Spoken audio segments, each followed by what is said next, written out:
Dome is sold out for today's intersectional battle between two top 20 teams as fifth-ranked Florida meets the 18th rated Orangemen of Syracuse. And here come the Gators.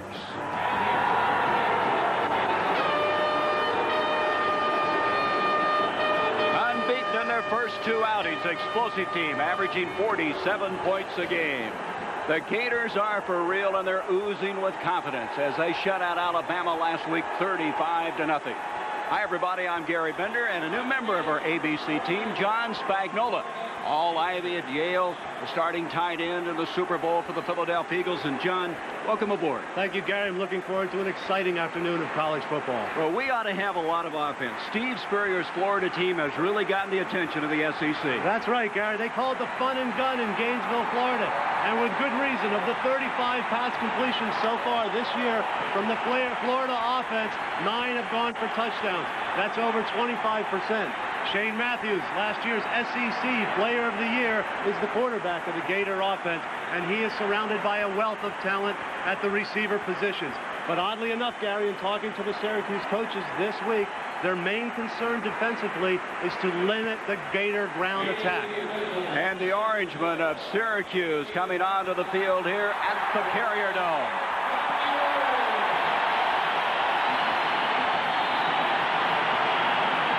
They've won their first two games. New coach Paul Pasqualone. And you know, John, even though the Orangemen are 2-0, they may be fortunate to be unbeaten because they've turned the ball over 8 times, and their quarterback, Marvin Graves, he's turned it over 6 times. That's right, he has. Marvin Graves can do so many things from the quarterback position. He can roll out. He can scramble. He runs the freeze option, which we'll see very early in the ball game today, and he can drop back and throw the football, which, as you know, most option quarterbacks cannot do. The problem with Marvin Graves is he tries to make big plays when they simply are not there. That results in turnovers. Marvin Graves knows he can't turn the ball over this afternoon against this talented Gator defense. Syracuse is tough in the Dome. They've won 23 of the last 27. This is a very special day at SU. It's homecoming, 1991. The festivities getting underway yesterday. We'll be back with a kickoff in just a moment. At the Carrier Dome, and we welcome those of you who have been watching Rutgers Northwestern. The Scarlet Knights defeating the Wildcats 22-18, and this is Ryan Ruland. Will be kicking off for the Florida Gators. Syracuse won the toss. They elected to receive. Kadri Ismail is back deep along with Terry Richardson.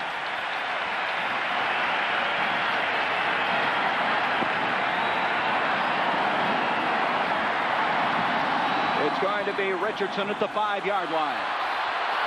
And it's a reverse handoff going to the far side of the field to Kirby Dardar. Dardar is out of the Florida area to 50. He may go all the way. Kirby Dardar, freshman out of Tampa, takes it all away. Touchdown, Syracuse.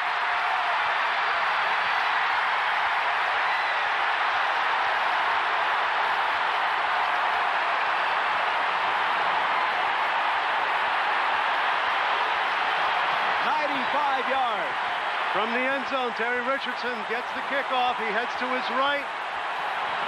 Kirby Dardar comes around. The wall is already set up, and Syracuse University's taken advantage of that Florida team's speed. They overcommitted on the kickoff. They lost contain, and Kirby Dardar, who we heard might play today, actually plays in the first play of the game, Gary. A remarkable beginning. Dardar has not carried the ball from the line of scrimmage. An exciting player out of Tampa, Thomas Jefferson High School. And what a way to begin the game. And the people in Florida probably wondering how he end up here. Point after attempt now. John Biscuit, who is perfect, 8 of 8. Prior to that one, makes it a 7-0 game. And this crowd, a sellout crowd in the Carrier Dome, has come to life here in homecoming 1991. Here's another look at it. We see Terry Richardson out of the left corner of your screen. You'll see Kirby Dardar come around. Well-executed handoff, and look at the Florida kickoff team. Good blocks, good cutback blocks there. The wall was set up, and Kirby Dardar takes off and scores a touchdown.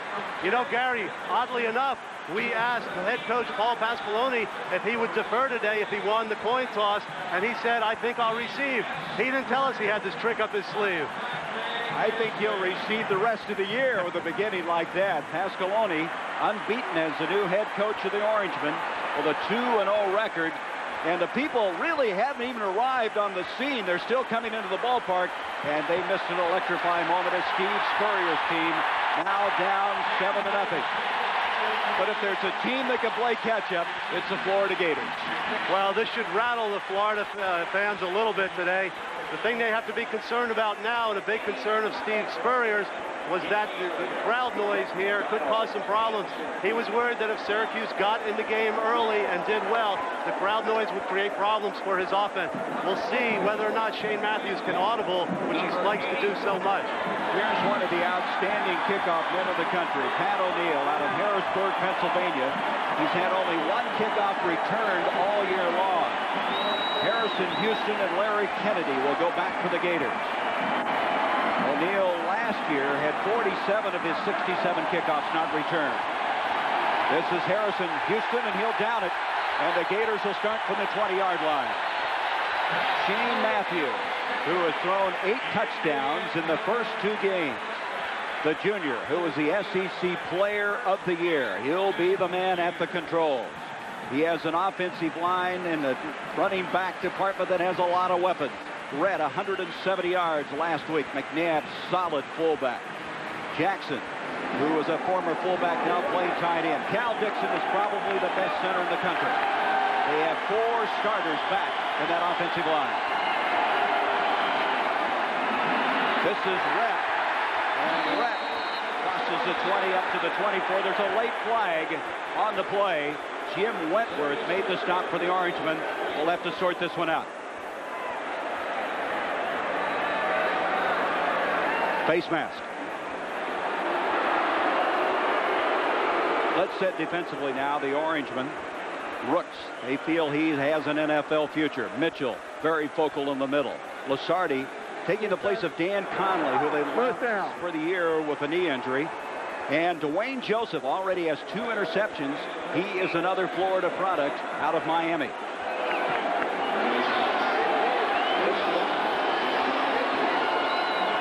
Penalty, moving it out to 30-yard line. First down. Shane Matthews in trouble. Breaks 1 tackle, and he's stormed at the 20.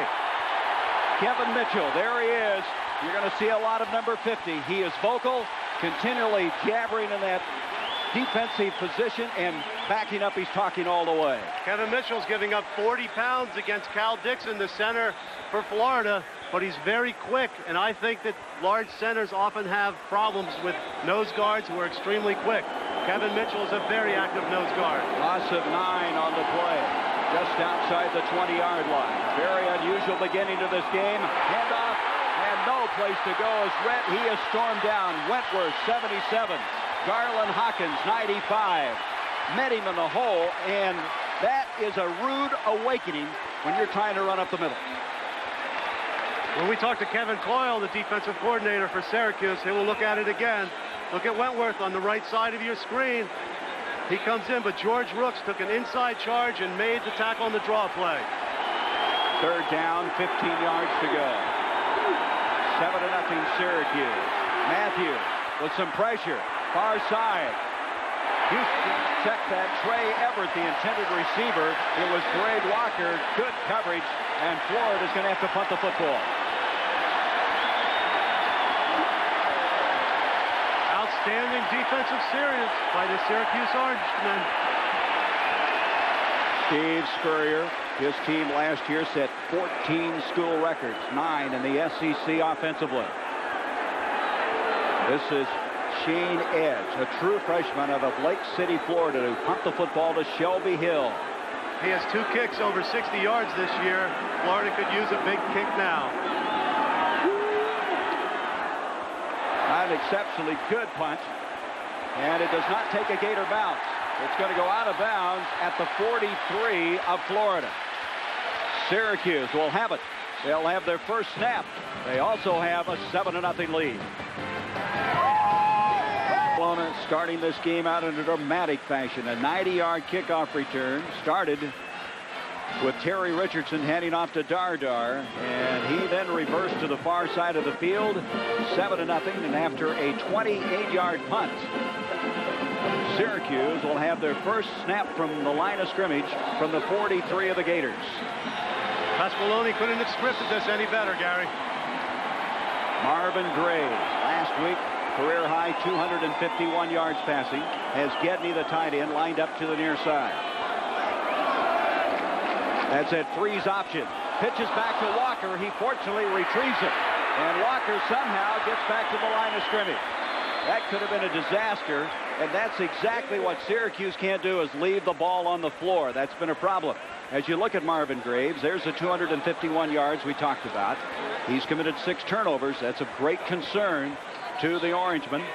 Wooten, a big bruising fullback. Ishmael, that's the Rockets' younger brother. Shelby Hill, J.D. Hill's son. Up front, only one returning starter from a year ago. That's Terrence Wisdom, the 296-pound guard. Second down, virtually 10 yards to go.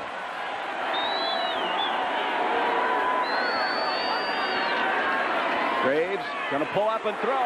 Ishmael, and Ishmael picks it to the 25-yard line for a first down. Will White made the stop. Ishmael has been a new man after last week catching a career-high 6 passes for 141 yards. There's that defense. Watch Culpepper. He is something special at defensive tackle.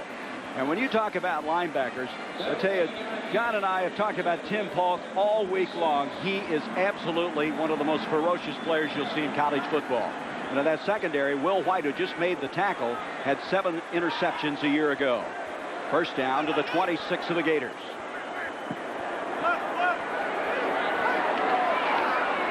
Graves, Ishmael again, and he is very close to the first down. Larry Kennedy, the true freshman, over there to make the stop. And there's the game that some of you were seeing in the New York area earlier with Rutgers winning. Clemson with that outstanding defense leading and finally winning that one. So that will be, let's see, as they look to the far side, they're going to have to measure to see if in fact he got the first down. Ishmael is quite a story, John. He was considered to have suspect hands, but he's really come on. He didn't catch a single pass last year. This year he worked extremely hard on catching the ball every day in practice. And I think what really happened in the opening game against Vanderbilt, he caught the very first pass thrown by the Syracuse offense this year. It seems like ever since then he's relaxed. He has outstanding speed, and already he's off to a good start today. So that should help his confidence.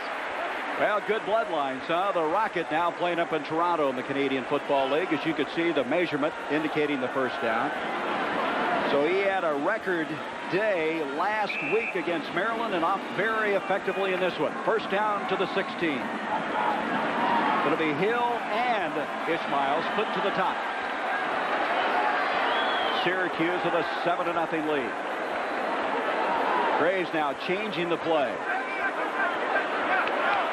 6 seconds on the play clock. 5 with 4 with 3, and now goes on the option. And hurdles inside the 15 to the 13-yard line. Miles made the stop. Let's go to New York now. Here's Roger Twyford.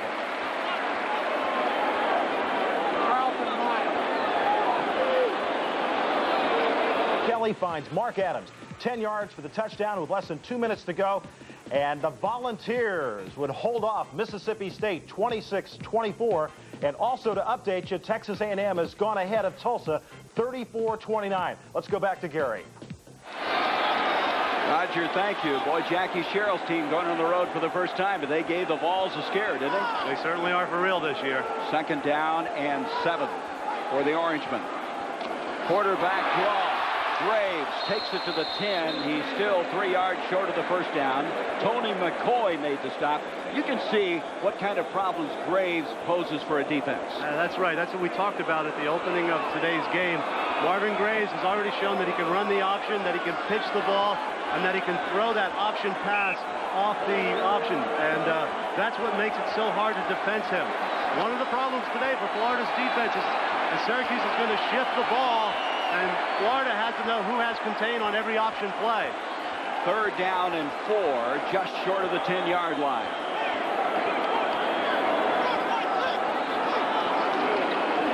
Here comes Graves on the option. Pitches to Walker, to the 5. Walker, touchdown.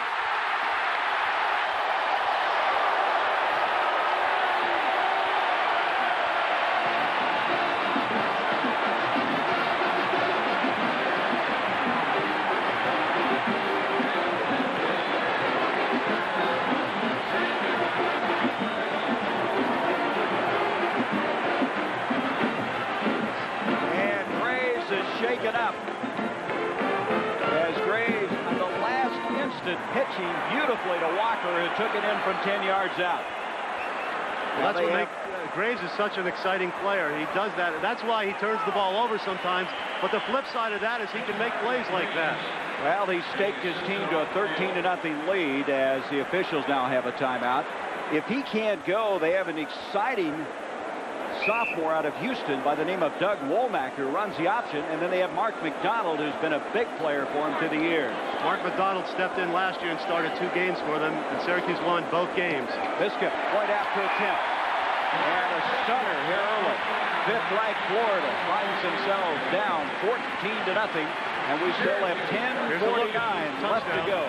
Watch the pitch, and watch a tremendous block by Shelby Hill.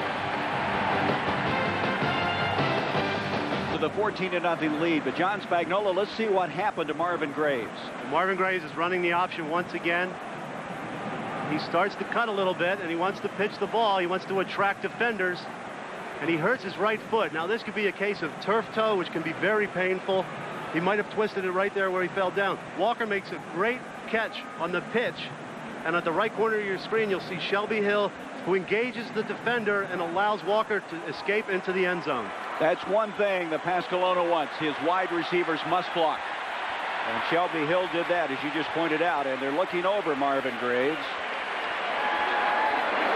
That's the drive. In that drive, Graves carried twice for 27 yards. In that pitch, you mentioned what a great play David Walker made. That wasn't an easy catch, running like he was to catch it up above his body. Well, we've seen 2 pitches already that have been troublesome pitches. Walker handled one, and he didn't handle the first one earlier in the game. But what a stunner for Florida.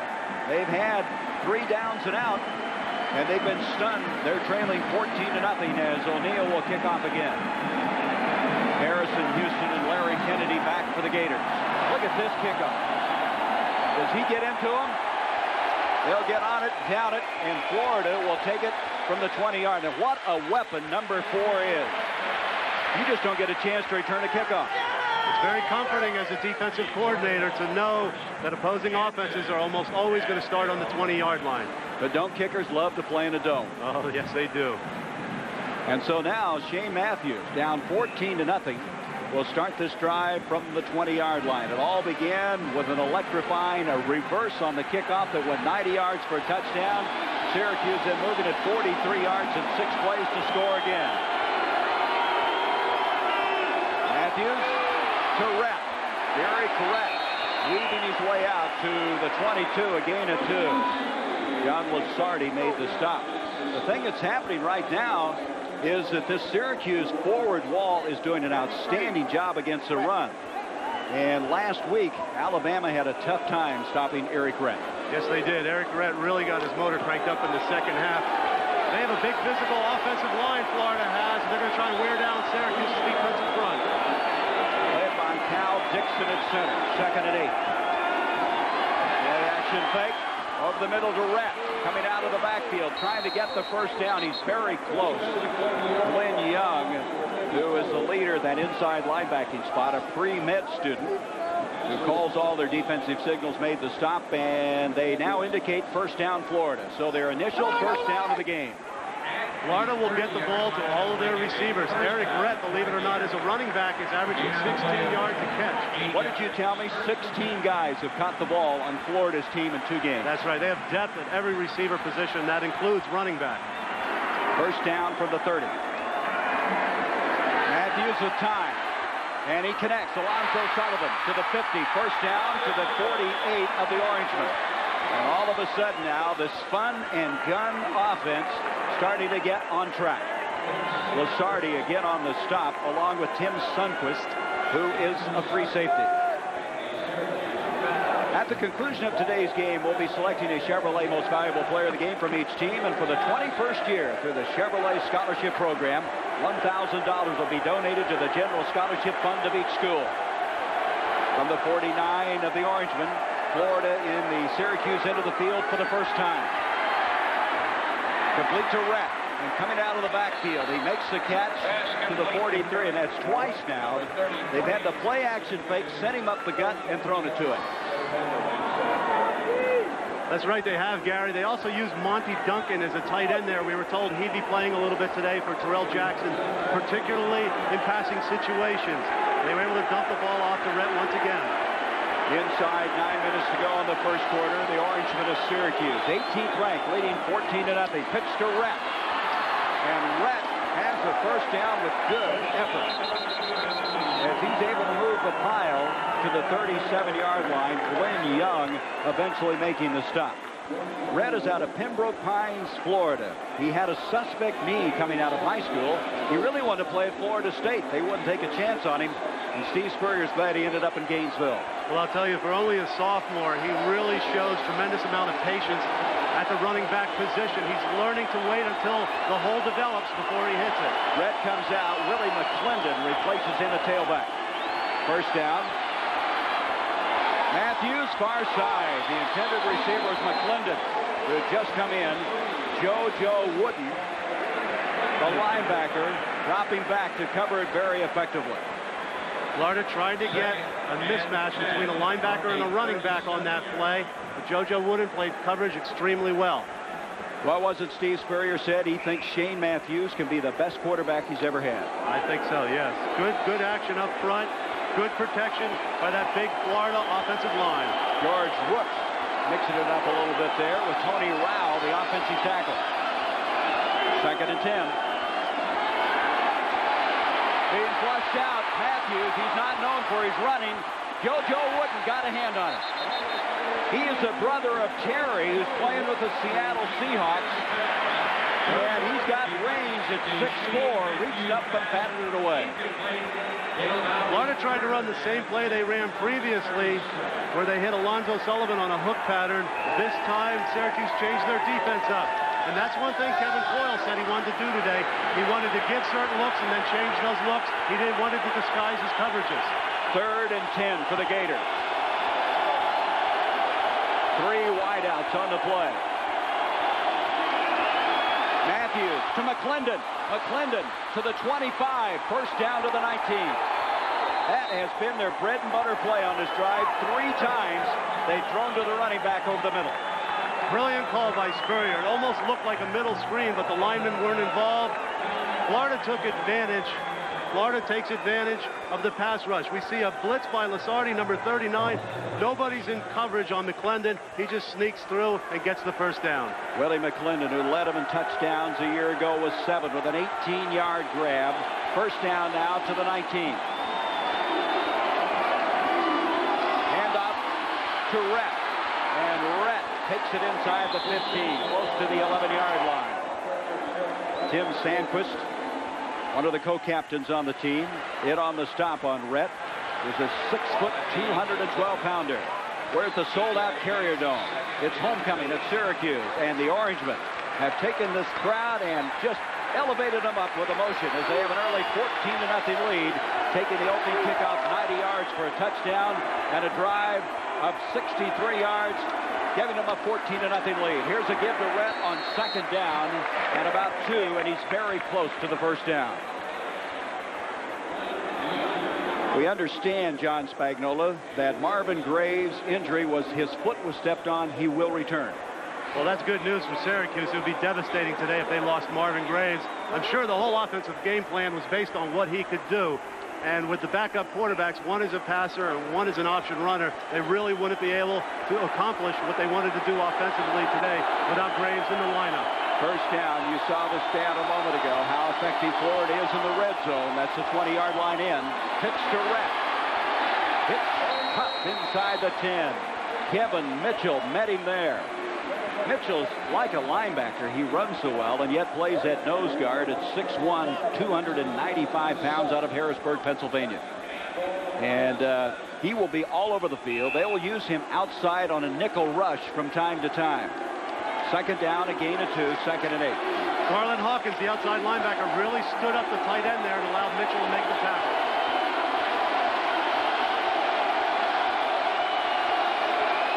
Boy, it's noisy in here, isn't it? Oh, it certainly is.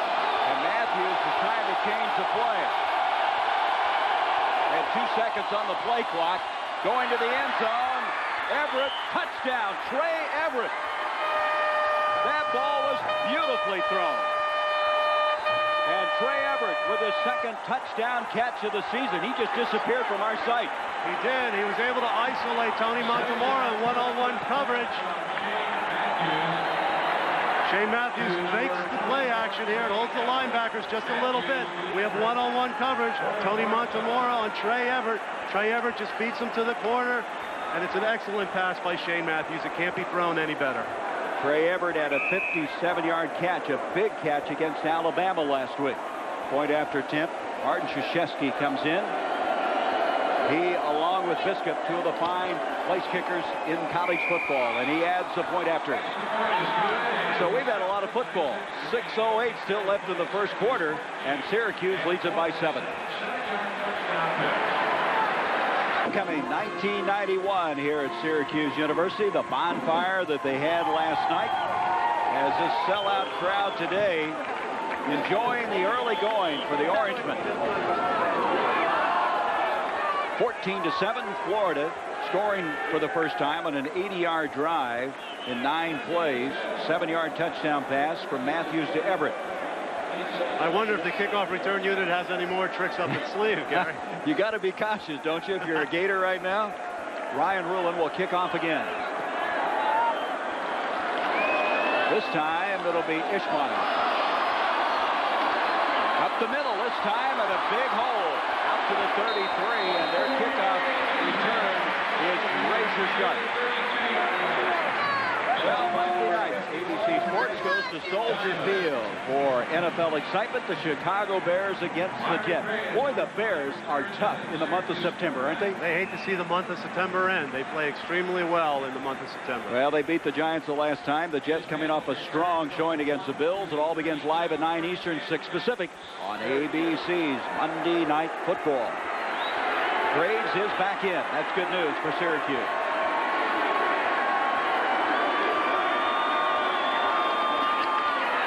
Pitch to Richardson out of Fort Lauderdale, Florida. And Richardson gets some good yardage across the 35 to the 37.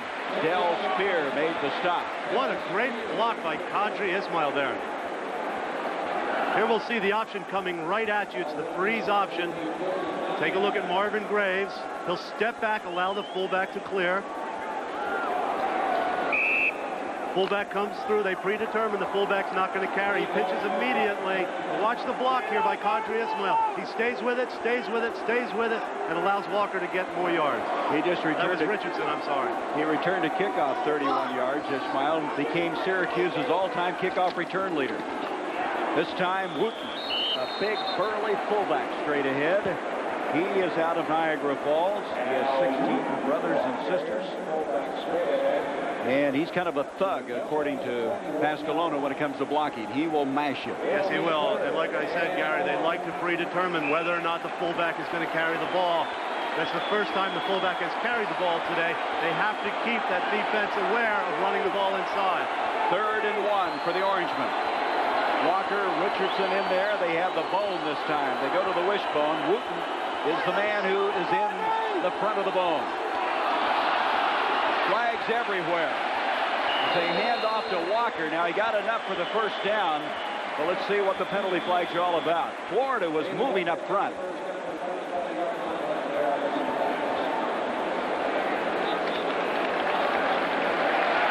And James Mostella of the SEC says offside Florida, so that will give Syracuse a first down anyway. Really a careless mistake jumping off sides in a 3rd and short situation, but it was inconsequential. Syracuse gained the first down anyway. And they only have a 29% 3rd down conversion ratio, so they need to convert the ball today. We see what Florida can do offensively. That's a good point. They were 3 of 13 against Maryland on 3rd down last week. However, they were gaining 8 yards a crack on 1st down. That's the amazing thing. It's almost a contradiction in itself. Now we're having an explanation. Maybe they wanted to take the run here rather than the penalty. Either way, they have the first down, and they're going to take the penalty now and wipe out the run. We see Andrew Dees, the captain, a converted tight end who's playing offensive tackle, making that executive decision for the Syracuse offense. Big executive decision. The kind they make on Wall Street every day, right? That's right. That's right. So at the 46, the Orangemen with a 14-7 lead. We've had an exciting first quarter. 4:30 left in it.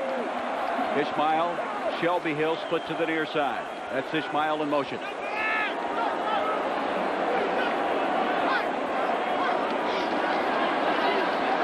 Graves wanting to throw. Culpepper giving chase.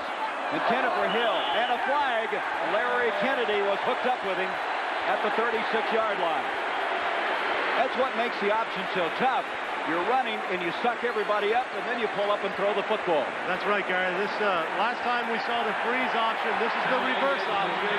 Marvin Graves reverses out, comes down the line of scrimmage. He fakes the option, then he drops back and throws the pass. It's great coverage by Kennedy. I don't know if they would have been able to complete the pass to Ismail anyway, but Kennedy got flagged for interference. Steve Spurrier not all that happy. His two started. Defense, 15-yard penalty from the previous spot. First down. Marvin Graves had already reversed out. He's coming down the line of scrimmage. The pass play really isn't there, but he figures if he can throw it to the sideline, at the very least, it'll be an incompletion. Kennedy just gets his hand on it. I don't think that's interference. Yeah, I didn't see it unless before he came into the picture they got tangled up, but I couldn't see that that was pass interference. Sets it up now. First down at the Gator 39. I started to say Spurrier's team started slow last week against Alabama, but Syracuse started slow last week, but they've reversed that today. And off to Richardson. Kerry Richardson, the 202-pound sophomore. He's wearing that Howard number 44, and that is a great number. Ernie Davis, the late Ernie Davis, Jim Brown, Floyd Little, and they recruit. They say, if you're good enough, we'll let you come and wear number 44. That's right. It's one of the perks that they dangle in front of their prize recruits. And head coach Paul Pasqualoni said that Terry Richardson is wearing that number with a great amount of pride. And they have that at Yale, too, for you, right? Don't they have your number that way? Oh, as soon as I got out of Yale, they gave it to the next guy who came along. Gain of 2, 2nd and 8. That's Gedman, the tight end in motion. Graves in trouble. Just no place to go that time. And the reason is Brandon, Mike Brandon. He is 6'4", 279, the most experienced defensive lineman for the Gators. And Notre Dame is giving Michigan State fits. And Michigan State, of course, last week getting upset by Central Michigan. Loss of 5, and there is Central Michigan. Loss of 5. Graves that time just had no chance to get that option going at all. No, he didn't. There was no motion on that play, and I think everybody on Florida knew their assignment on the option. They have a trips formation, 3 men at the top of the field, and now Shelby Hill comes in motion to the near side. Graves back. Off the hands of Ishmael, almost intercepted. Excellent effort by Del Spear, number 4, who came flying up. Graves took a pretty good shot that time. Yes, he did. And Graves has to realize he can't force the ball over the middle. And if he does, he can't throw a high pass. There's pressure on Graves here. Comes from Mike Brandon on the outside. He's working against John Capiccioni. Graves probably should have eaten that ball and just let his punter punt the ball away. Fortunately, he got away without an interception, Gary. And so O'Neal will come in a punt. He had a 72-yarder last week. However, he started out kicking a 17-yarder, so he's been very inconsistent. Back deep is Monty Duncan, and he will not return that one. Let's see where they're going to mark it. As it goes out on the far side, they're going to mark it at the 15-yard line. So Florida will have it there, trailing by 7. O'Neal that time kicking it out on the far side. Coming up later tonight at 8 o'clock Eastern, ABC's College Football is back with more regional action. Some of you will see BYU take on Penn State, or Georgia facing the Crimson Tide of Alabama, or number 4 Washington meets Nebraska. Did you see where Nebraska, what they're averaging on the ground? I don't think they'll be able to average that, though. 570 yards on the ground against a great Washington defense tonight. They held Stanford to 28 yards. Matthews over the middle, complete to McNabb, the fullback, and he lunges forward for a gain of 6 and a late flag now, and it's away from the play. Looked like Lynn Young and Ishmael, Hesham Ishmael, an offensive guard for Florida, was tangled up. That was completely away from where the play was developing. Actually, it's Kevin Mitchell getting into a scuffle again with Hesham Ismail. He's the left guard for Florida. Personal foul during the pass. Offense, half the distance to the goal. We know Kevin Mitchell is very active, and he likes to talk a lot during the game. Last week, the official at the Maryland-Syracuse game grabbed him around the neck, walked him away, and said, "Kevin, shut up, or I'm going to throw you out of the game." Well, he is that emotional when he plays the game. He is a rising star for the Syracuse team. He's leading them in tackles coming in, which is very unusual for a nose guard. One of the things Kevin Coyle wants to do with his defensive linemen is stunt them and let them shoot the gaps against this Florida offensive line. So the penalty now brings up second down, 18 yards to go. Matthews from the end zone. A little hitch pass to Rhett. He goes nowhere. As Glenn Young, the savvy veteran out of Scarborough, Ontario, reacted well, and they lose 2 more yards. There's Young. Whenever you see a tackle made on a screenplay like that, more often than not, you'll have man-to-man coverage by the defense. Glenn Young was engaged in man-to-man coverage. Therefore, when the back faked the block, it didn't affect him at all. Second and 21 from the 5. Matthews keeping his own end zone.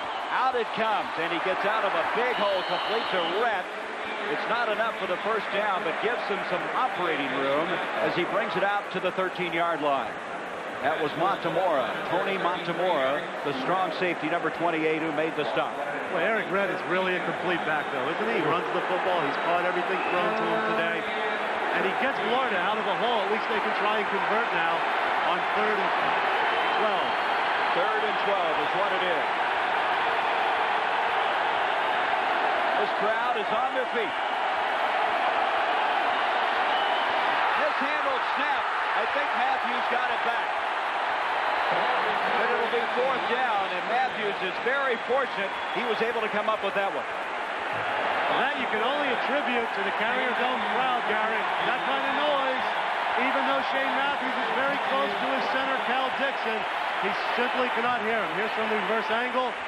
Matthews may have pulled out a little bit soon, because chances are Cal Dixon just didn't hear him. It's hard to believe they're just inches apart there, but it's very noisy here. You saw Mitchell almost came up with it. He seems to be everywhere. Shade Edge to punt the football to Shelby Hill, who had a 61-yard return for a touchdown last week. Beautiful punt. Hill driven back inside the 35. To the 45 and tackled there. And so Syracuse on excellent field position as we have come to the end of the first quarter. The Orangemen with a 14-7 lead. That was a 55-yard punt that time by Edge. We'll be back. Sophomore out of Houston, who is their designated option quarterback, has come in. Now, whether Grays can't continue or not, usually what they do, John, is sneak him in on a 2nd or 3rd, but he's starting the series for Syracuse from their 46. Doug Womack is very exciting, and I would be surprised if he did anything but run the option, but so far today you can't predict anything for Syracuse. He has not thrown a pass in 2 years, but he is so quick. He only weighs 166 pounds. Here he comes on the option. He's got Walker behind him. You see his speed, and with speed gets across the 50 to the 49. That was 5 yards on sheer speed. Yes, he was. He had to belly it back a little bit to get around the defenders, but he was able to make a positive gain on that play. So Womack, who has carried the ball 6 times prior to that for 4 touchdowns, one of which was called back, gains 5 yards here. This is the freeze option once again. Womack comes down the line of scrimmage. Here he has the belly back around Brandon, though. Then he works upfield past Fee Bartley. And finally, Will White has to make the tackle. Boy, he just kind of froze Bartley. 2nd down, 5 for the 49 now. And here is Womack. Almost got mixed up. Pitches back to Walker. He's going to throw. Wide open Shelby Hill. He can't get it. Oh, the play looked like it was never going to develop, and then almost ended up in 6 points. Great penetration by the Gator defense there. Threw that play off a little bit. Shelby Hill, I believe, slowed down a little bit going for the ball. Watch Shelby Hill. Now here's supposed to set up the block here. He gets by. Now he's looking. He's trying to locate the ball. You're exactly just off right. his fingertips. John, you're exactly right. He sprinted once he got past the defender. We'd have another 7 points for Syracuse. And they are pulling out all the stops today. Are they ever? David Walker throwing the pass. Brings up 3rd and 5 now from the 49 of Florida. And Graves is back in the game. Yep. The emotion now goes Hill. Graves stepping up. Nice catch by Ishmael, but it's short of the first down. Be 2 yards short. That'll bring up 4th down. Ishmael is catching everything and looks very good. Yes, he does. Polk made the stop, the rugged linebacker, number 99, so Syracuse will have to punt the football. But, John, you made a really good point on Shelby Hill. And he just run. He was in. There was nobody to stop him. Well, I'm wondering why he was looking over his outside shoulder. Maybe the ball was supposed to be thrown as a corner pattern. I'm not sure. But at the very least, it's a lot easier to adjust back to the football than it is to run downfield and catch the ball. Pat O'Neill to punt the football from the Syracuse 40. Monty Duncan goes back for the Gators. He's angling for the corner. And I don't know where they're going to mark this one. They're walking up. Mitchell continues to walk across the 10, still walking. To the 15, the crowd booing as he continues up and comes to a stop at the 18-yard line. The fans want to fire the surveyor on that punt. It ends up being a 28-yard punt, strategically placed by O'Neill. And as you look at the stats after 1 quarter, what doesn't show is that 90-yard kickoff return. That's exactly right. Florida has the edge in yards passing. Syracuse is about even in passing and running. The thing Syracuse has enjoyed today is tremendous field position starting every one of their drives. They started for 32 and 46, and now from the 18, the Gators. McClendon and Kelvin Randolph in the backfield. Matthews on target. Alonzo Sullivan takes a real shot from Dwayne Joseph.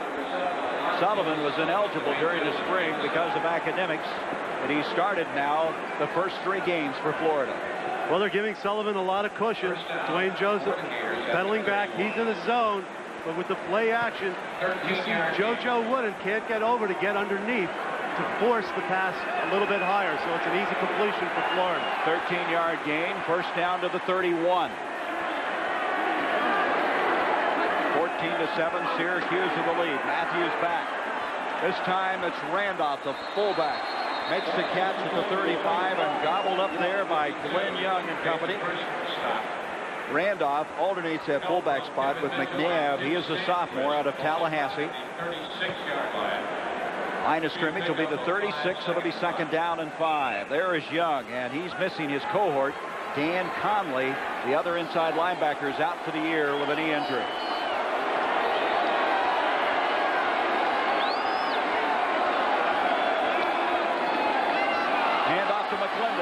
McClendon just short of the first down. It'll bring up 3rd and a yard. Knocked down at the 40 by John Lasardi. McClendon is a guy who came out of high school. Ballyhood is the 2nd best running back since Emmitt Smith, who of course now playing for the Cowboys, but he's had to be a backup, waiting to play behind Eric Rett. Oddly enough, he has 1,500 career yards in a backup capacity, but he has had to back up Emmitt Smith for 2 years and Eric Rett last year and this year. Third still down. A very good back, and Spurrier thinks he's going to get drafted. 3rd down and 2 officially now for the Gators. McClendon. And he's got the first down. Lowered the head, and that was enough. Walker and Young combining on the stop, and the Gators have a new series as they keep the drive going. 11:55 left in the 2nd quarter. There's Spurrier. Spurrier likes to get the ball to all of his players. Look at the balance they have. He has about a 50-50 run-to-pass ratio. Usually he likes to run the ball about 6 times and throw it about 4 times, but this game has dictated a little different scenario. They can run it. Most people think of their offense as passing only. Matthews back over the middle. It's McClendon again to the 50, and there's no question Florida really in the film saw something. They've gone to that back coming out of the backfield, hit him over the middle. That's the 4th time. That's the first down to the 46-yard line. Well, Shane Matthews is a very patient quarterback. He understands Steve Spurrier's offense extremely well, and he's not afraid to take the little dump-off pass. Here's Mitchell. Now he's trying to just bull rush Cal Dixon there. It's not going to happen. Kevin Mitchell has to shoot a gap if he's going to get any penetration upfield. 12-yard gain to the 46 of the Orangemen. Matthews getting time. Sullivan, did he get it? They are going to rule he caught it. Alonzo Sullivan, a nice diving catch at the 35-yard line. It was Joseph again defending on the play, and the guy from Largo, Florida has made 2 fine catches on the near sideline. From the end zone on your left side, you'll see Alonzo Sullivan once again working on Dwayne Joseph. Dropping back in the zone is Syracuse. Just a terrific catch, laying out, looking the ball in, and making the catch. Beautiful catch. From the 35, the Gators, after that 12-yard gain. Matthews, Monty Duncan, intercepted, Matamora. Tony Matamora. He's tackled at the 26 as the ball went off of Monty Duncan. And Matamora, who returned a fumble against Vanderbilt for a touchdown, picks off the pass. And that stops Steve Spurrier's fun and gun offense. Monty Duncan would be used in the tight end position today, especially on passing plays. He tried to get down the middle in what looked to be a 2-deep zone. Matamora with a 13-yard return, and Syracuse protecting a 7-point lead. Whoa, he looked scarier 25 years ago. Did I? You looked scared. I don't know. I thought I hit it well for an innocent groom. You were innocent for the 60s. Any regrets? None. You? Just one. What? That I waited 25 years to give you this. The 25th anniversary diamond, a brilliant celebration of a loving marriage. I've got goosebumps. Well, you've given me goosebumps for 25 years. Bulletin from Chevy Truck. Now get $1,000 cash back on every new 1991 Chevy full-size. The best cash back offer on America's best-selling pickup. Now through September 25th, $1,000 on every new 1991 Chevy full-size pickup. Every half-ton, three-quarter ton, 1 ton. Every 2-wheel drive, 4-wheel drive, all with $1,000 cash back. You must take retail delivery from dealer stock by September 25th. See your Chevy dealer for details and get $1,000 cash back now. I just read something new. If your athlete's foot won't go away, you could have more than athlete's foot. You could also have a secondary yeast infection. That's right, yeast. It burns and itches just like athlete's foot. To solve this problem, you need Mycotin. Only Mycotin cures both athlete's foot and secondary yeast infections with myconazole. Oh, thanks. So why treat only half your problem? Step up to the cure. Step up to the Mycotin. National Powers meet. The #1 team in the country. Florida State tackles third-ranked Michigan next Saturday on ABC Sports.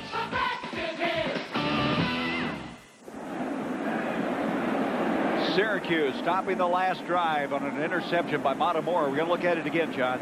Monty Duncan lined up at the tight end. It probably was a 2-deep zone. 2-deep zones are vulnerable down the middle. The ball may be a little bit high. We see Sandquist just light up Monty Duncan, and Montemora makes another turnover. Montemora is always in the right spot as a safety. So the Orangemen have it just across their 25. Graves is the quarterback. 14-7. Syracuse with the lead.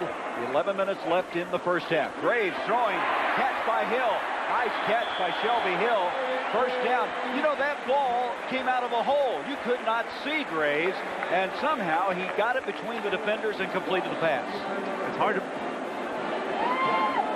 Well, if you joined us late, we're going to go back and show you the key play. The first play of the game, a 90-yard kickoff return for a touchdown. This is how it all started. Terry Richardson started up the field, and Kirby Dardar, a redshirt freshman out of Tampa, went down the far sideline, and 90 yards later, Syracuse had jumped to an early 6-0 lead. And this crowd, sellout crowd, has been excitable ever since. Here's a pass now by Graves, almost picked off. Myrick Anderson, the bandit back, coming up, intended for Antonio Johnson, and that was an air 6. That just looked like a 3-step drop. Get the ball out quickly, but Myrick Anderson, who plays on the boundary side, he's called a bandit back for this Gator defense, really buzzed to his zone and almost picked the ball off. He's been pressed into a starting job because Monty Groh was suspended before last week's Alabama game for the year, and so Myrick Anderson has taken over. From the 40-yard line, 2nd and 10.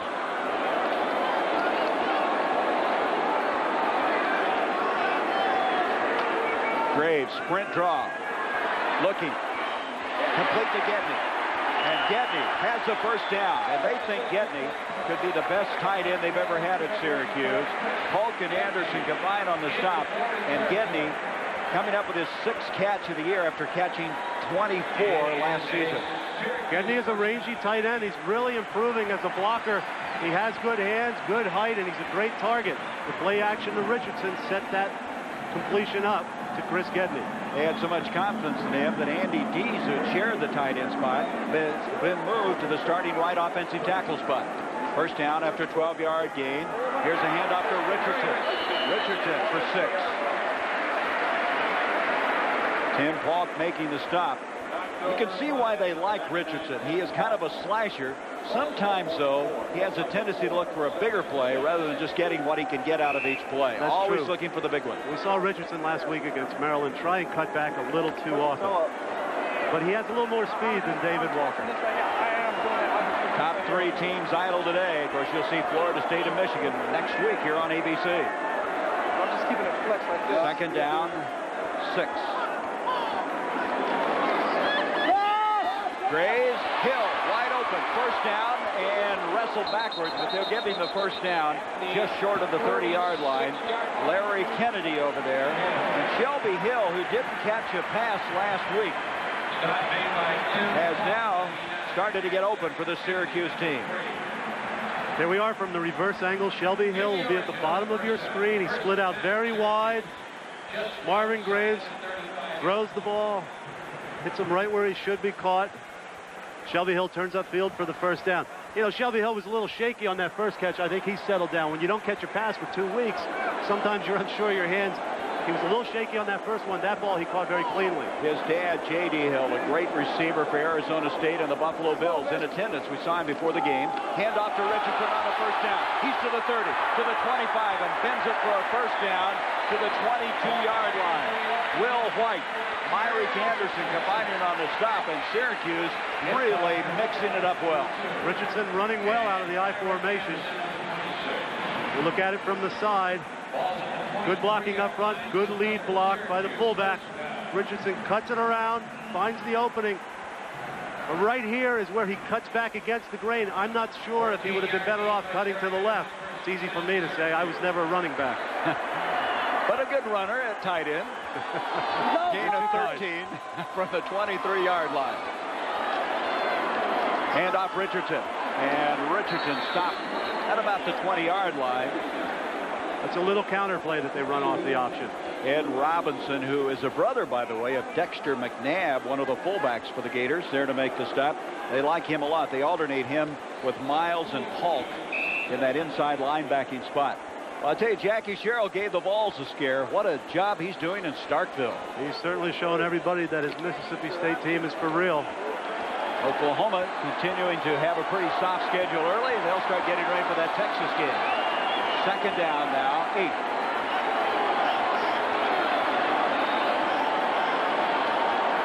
Here's a blitz. Graves. Catch is made by Antonio Johnson, the Big East indoor sprint champion. And he's got a first down just short of the 10. Here we see Antonio Johnson.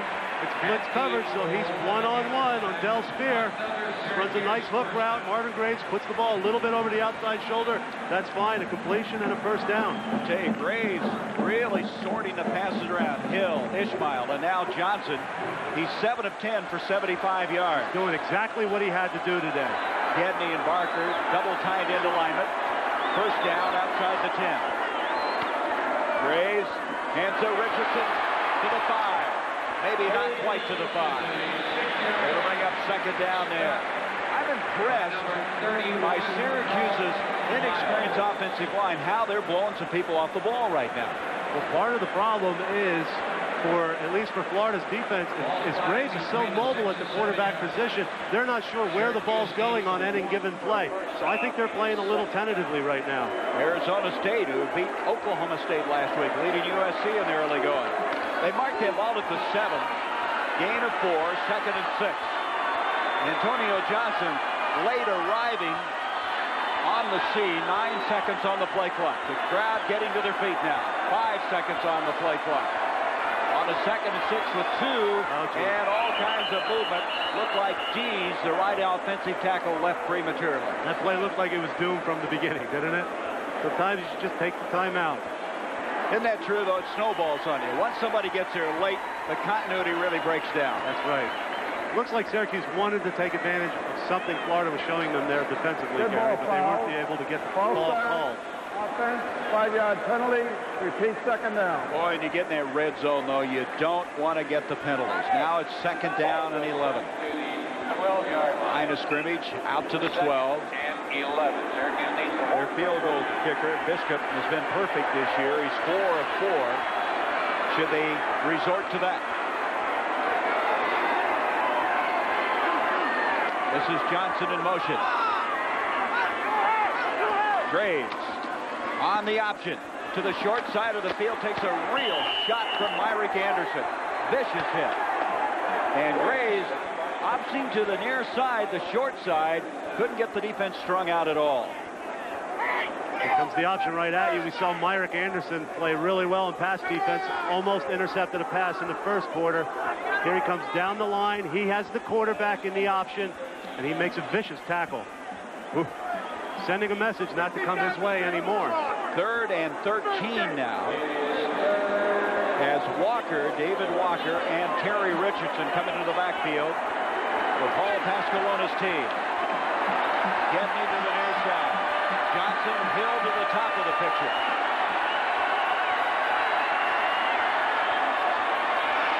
Graves trying to get the corner. He has a corner to the far side. Touchdown catch by Antonio Johnson. What a play. This is similar to the play that Trey Everett ran for a touchdown. The corner route to the slot receiver.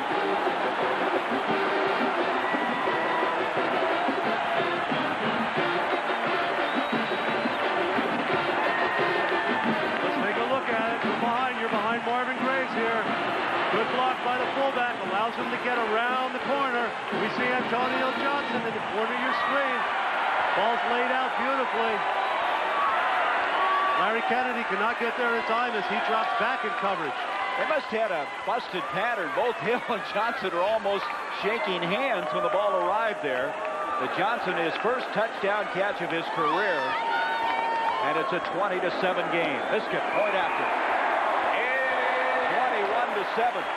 And the Syracuse team, who last week started so slowly against the Terrapins of Maryland, have come out of the chute, and they have stunned this Florida team.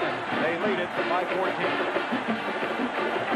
14. Out of Detroit, Pershing High School with a 13-yard touchdown catch, the first of his career at Syracuse.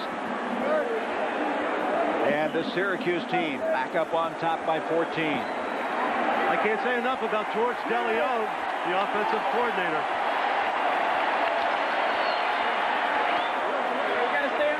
Let's look now at the reverse angle, John, and see how Hill and Johnson ended up almost shaking hands. Not only that, Walker, who played the fullback position there, winds up making a great block. Hill is open on Kennedy, and Antonio Johnson runs the corner pattern against Will White. Somehow he got single coverage. Unfortunately, Hill almost brought his coverage into the play, and that could have been a deadly mistake for Syracuse. Harrison Houston and Larry Kennedy will receive the kickoff from O'Neal if he keeps it in the field of play, and this one will be. Larry Kennedy, the true freshman out of Sarasota, brings it up to the 27-yard line. And the Gators will set it up there. That was Matt Greco, a reserve linebacker, making the tackle. Jay Matthews coming in 11 of 15 now, 106 yards, 1 touchdown, and also 1 interception. Well, with the exception of the interception, he's played well today, and I'm sure that Steve Spurrier is thinking with 5 minutes and 22 seconds left that if they can march the ball down the field and get 3 points or 7 points, they'll be right back in this ball game. We know that they can score points in the third quarter. We saw it last week. And they've been a great second-half club. They scored in the first 4 possessions last week against Alabama in the second half. Pass to McNabb, the big fullback, and he just runs all the way to the Florida end of the field. Finally out of bounds. should say the Syracuse end of the field, to the 49-yard line, and that'll go as a 24-yard gain. Boy, is he a load in the open field. When you can throw the ball 8 yards downfield and have your fullback break it for that many yards, it's definitely a safe, high-percentage offense. Wow, 233-pounder, Dexter McNabb. He shook away a linebacker there, though. Did he? Like he wasn't even there. Red draw handoff to Rhett, and Rhett gets a couple of yards. Kevin Mitchell again on the stop. JoJo Wooden. Time 5 minutes exactly left in the second quarter. 21-7, the Orangemen. Rhett has 8 carries now for 23 yards. He's had to work hard for him.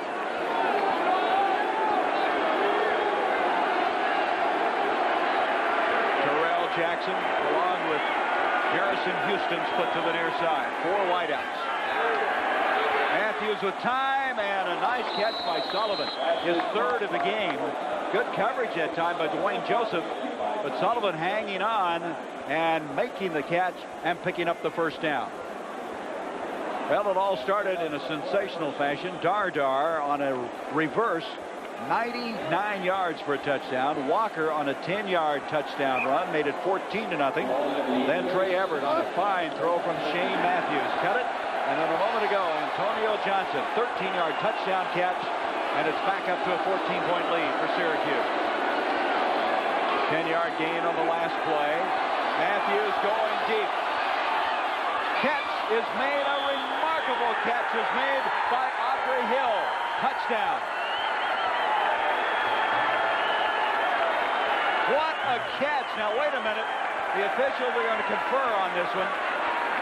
Aubrey Hill, a freshman out of Miami, a redshirt.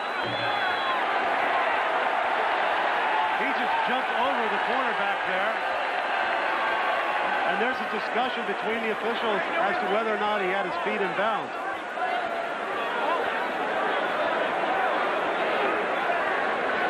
From the end zone, we'll see the replay. And the discussion may be whether or not he goes out of bounds and comes back in to catch the pass. He did. The receiver went out of bounds, came back in and caught the ball. The penalty is previous spot, loss of down. We had this situation a couple of weeks ago against Arkansas, Miami. Dick Vermeil did the game, and he talked to a lot of officials, and we got several rulings about it. The way they ruled about it today is that the play was definitely out of bounds. Matthews is not very happy about this.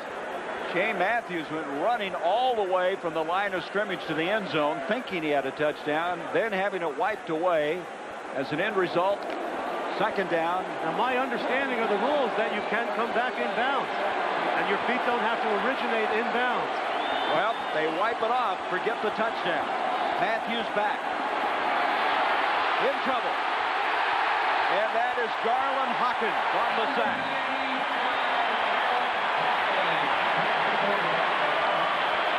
A loss of 5. Matthews been getting very good protection, but that time Hawkins, who lines up usually over the tight end, put some real heat on. Well, he's pass rushing, and Matthews isn't near the athlete that Marvin Graves is. He can't escape the rushes easily. And what an emotional roller coaster for Florida. They go from almost a touchdown now to giving up a sack, and Steve Spurrier is definitely upset on the sideline. Third down now, 15.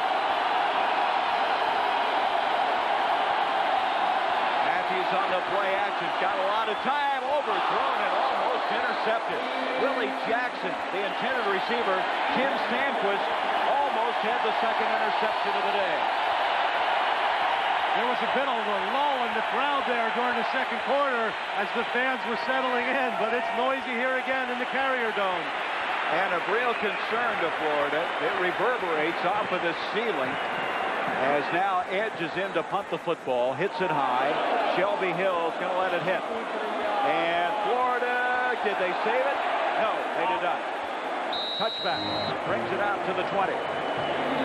The Orangemen of Syracuse, 21. The Gators of Florida, 7. To Aubrey Hill. And John, you've got a point here. Well, Aubrey Hill gets pushed out of bounds. That's okay. And he's out of bounds, and his feet can start out of bounds as long as after he catches the pass, His feet land inbounds. It's a touchdown. No, that left foot landed out of bounds. That was a moot point, Gary. But the point you make is that the pros, that's right. The pros, you can't go out and come back in. In college, you can. That's right. what people get confused about. But what that did confirm is his foot did come out of bounds, so it was a good call. We weren't sure it did. On that right foot, it would have been a touchdown. That's right. All right, from the 20, Marvin Graves and the Orangemen leading by 14. 3:14 to go in the first half. Kevin Barker, the tight end, goes in motion. And up to David Walker. They call this guy a coach's dream. He's so loyal, so consistent. Not fancy, just gets the job done. It looks to me like Syracuse is happy with a 14-point lead. They went to a 2 tight end offense there, and they just wanted to hand the ball off. Maybe they just want to go into halftime. But look at that starting field positions. 42, 32, 46, and 26. And they led in this game before they took a snap. That's right. That's pretty good starting position, too, isn't it, on the scoreboard? Opening kickoff for 90 yards. Second down, 6. Graves, handing off to Walker. To the 45. He's to the 50, and David Walker eventually wrestled down by Harvey Thomas into the Florida bench. He was still going when they got him over there. He was tackled pretty far out of bounds there. The Syracuse fans want to call. And right now, where's David Walker? He's disappeared. What a run by Walker, the junior out of Rochester, New York. Great blocking by the offensive line. They're really getting their confidence here. Just a simple I formation lead play. David Walker with a brilliant cut in the open field here. Makes the defender miss and breaks in the open field. Covers the ball nicely. Now I'm wondering if he gets... I don't think the defenders really knew they were out of bounds. And the Gatorade goes flying. And now the officials are going to step off 15 yards against Florida. Oh. Florida's becoming unraveled here. We saw it earlier. Late hit, out of bounds, 15 yards, first down. They do call the late hit then, Gary. David Walker's got over 1,000 yards rushing in his career. He only needed 38 coming into this game, and he got 27 of them there, along with that 10-yard touchdown run earlier. So he's off very big in this game for the Syracuse team. The defensive defenders on that play, I don't know if they really knew where they were on the field, but the penalty was called. Walker, 4 carries, 41 yards. First down, tack on 15 more. End around reverse. Ismail, he's got some room. He's to the 25, to the 20, and out of bounds to the 16-yard line. There is a flag, however, at the 25. Syracuse ran this play 2 weeks ago, and Ismail scored his first touchdown of the year on it. This time they run the reverse again. Let's watch Ismail. He steps forward, he comes back. Gray's running down the line. The pitch almost looks like it's going to Walker, but instead it goes to Qadri Ismail. See if we can pick up the penalty here somewhere. I think Wooten was trying to throw a block and may have clipped. During the run, clip, offense, 15 yards from the spot of the clip, first down.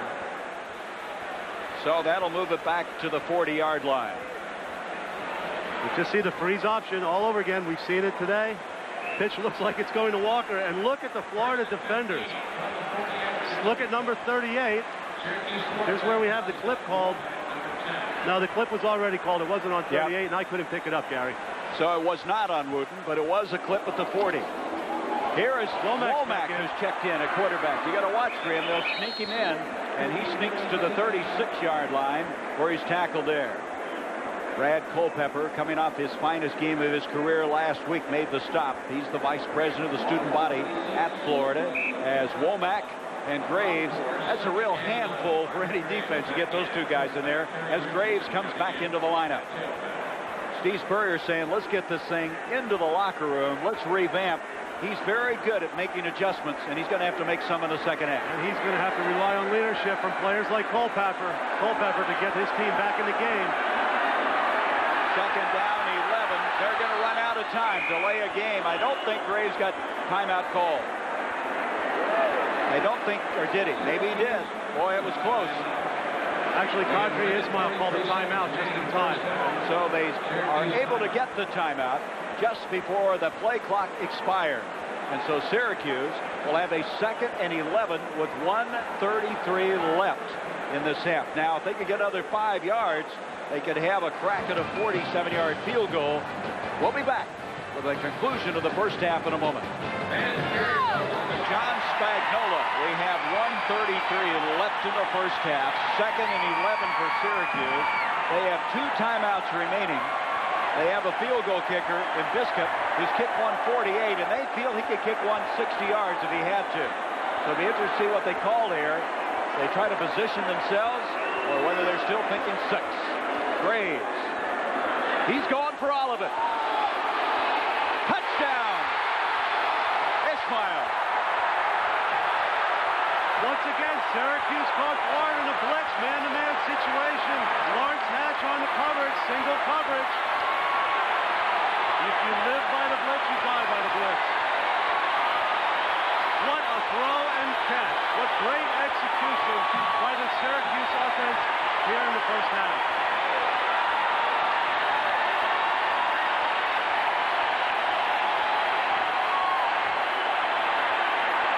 Look at Ismail. As I said, there's a blitz on, so he has single coverage on Lawrence Hatch. Hatch is already running deep. Tries to get a hand check on Ismail, but it doesn't work. And there's no substitute for speed, and that's a perfect example of it right there. You can see why Ismail was the Big East indoor hurdles champion, the way he was running there. Bishop adds a point after, and this is a shocker. A real shocker, 28-7. As you mentioned, John, beautifully executed. Graves to Ismail. Here's Graves. He drops back. He has plenty of time so he can step up and deliver. And he knows he's thrown a good ball here. Ismail just ran that pass down. Sometimes you can catch passes with your legs, and he did it in that instance. Marvin Graves is a very happy man, and he's doing everything he had to do today in order for Syracuse to be winning this ball game. Well, his brother, the Rocket, would be proud of it. The missile was absolutely launched on that play. You know, the interesting thought that comes to mind is if Florida's playing with a junior college transfer and a true freshman at the corners, and they are running into a team with 2 track performers in Johnson and Ismail, and they're having a tough time staying with them.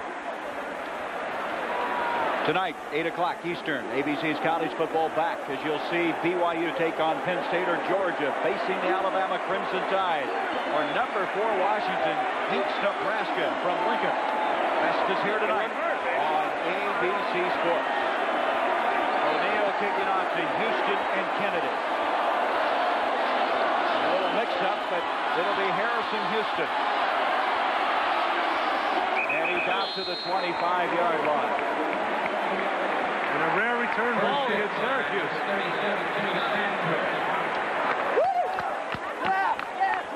And so Florida, with all 3 of their timeouts remaining, have the football at their own 25-yard line and 1:19 remaining. Well, Florida last week played very well in the second half against Bama. They're going to have to do it today. Pass to Harrison, 5 yards, 6, 7, 9 yards on the play. Just short of the first down. They're going about a huddle. Matthews uses his first timeout. Yep, and there is the timeout by Matthews. They have 2 remaining. 1:07 left in the game. As you look at this game, I would assume probably, John, one of the real things that was not calculated is how fast Syracuse is. Everybody talks about how fast Florida is, but we've seen great speed by the Orangemen. Well, Florida has overall team speed offensively and defensively, particularly on the defensive side of the ball. But at the skill positions, Syracuse can match up with team speed. Their wide receivers, Shelby Hill and Kadri Ismail, are as fast as the wide receivers for Florida. And Florida's defense has been juggling their cornerbacks for 3 games now. We see it's Bill Hatch who was burned on that touchdown.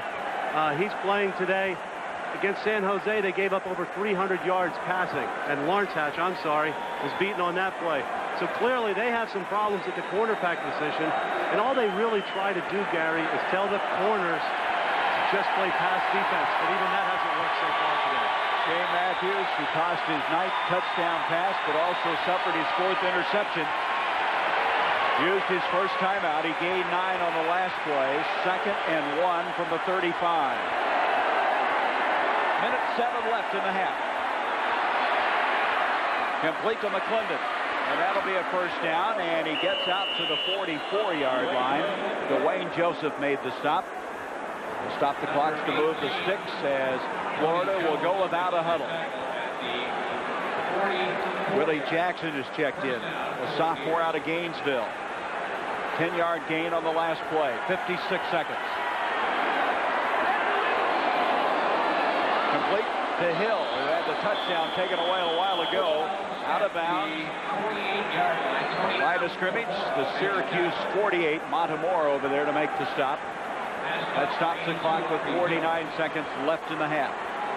That's the thing about Florida. If you want to have a team that can play catch-up football, the Gators can do it. That's right, they can. They're just nursing the ball down the field right now, but if they get into plus territory, they'll take some shots at the end zone. 2nd down, 2, a gain of 8. Blitz coming. Over the middle, almost intercepted.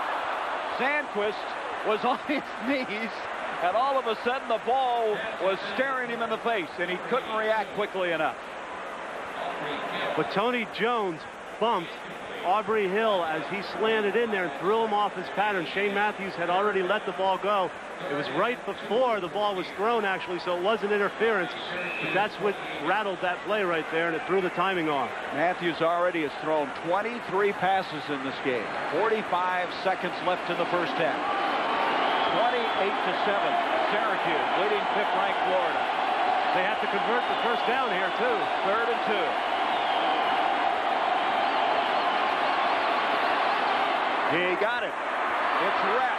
And Rhett gets him within field goal range as he goes down at the 31-yard line. Glenn Young made the stop there. You see the time stop momentarily as they move the sticks again. A 17-yard gain on the play. Boy, I tell you, this is where Steve Spurrier's teams always are so efficient. No huddle offense. They can move the length of the field in a hurry. Mishandled snap from center, flag on the play. Matthews just throws it away. A lot of movement on the line. Well, this crowd is in a frenzy, and once again we have problems with the quarterback-center exchange for Florida. There he is, Arden Krzyzewski, who is 3 of 4. He kicked a career-long 48 last week. Let's look at the snap again. Looks like Cal Dixon just didn't get the ball up, or it was a little bit to the right side of Shane Matthews' hand. Shane Matthews was headsy enough to pick the ball up and still try and make a play out of it. He couldn't. He threw the ball away. That's why Steve Spurrier likes him so much as a quarterback. It was offside Syracuse, so it's 1st and 5. At the 26 with 25 seconds left in the half. Matthews a flag, and he's going to be sacked. Garland Hawkins was there first. Also Ernie Davis-Brown. Ed O'Rourke. And timeout, Florida. I saw the flag on the line of scrimmage the far side, so let's see what that's all about. Garland Hawkins beat Mark White for the sack on that play, but I would have to call that a covered sack more than anything else. Shane Matthews did have some time to set up and throw the ball downfield. Nobody was open. He held the ball a little too long, and Hawkins made the sack. Loss of 9 on the play. Syracuse indicating it's against Florida. On the left side of your screen, Mark White battling with Garland Hawkins. He gets around the edge, stands him up. On the offense, that pass rush from the blind side is always tough for the quarterback.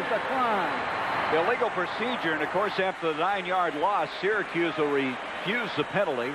And so the line of scrimmage will be at the 36.5-yard line. And it makes it an awfully long field goal now. You're talking over 50 yards with 17 seconds left in the half.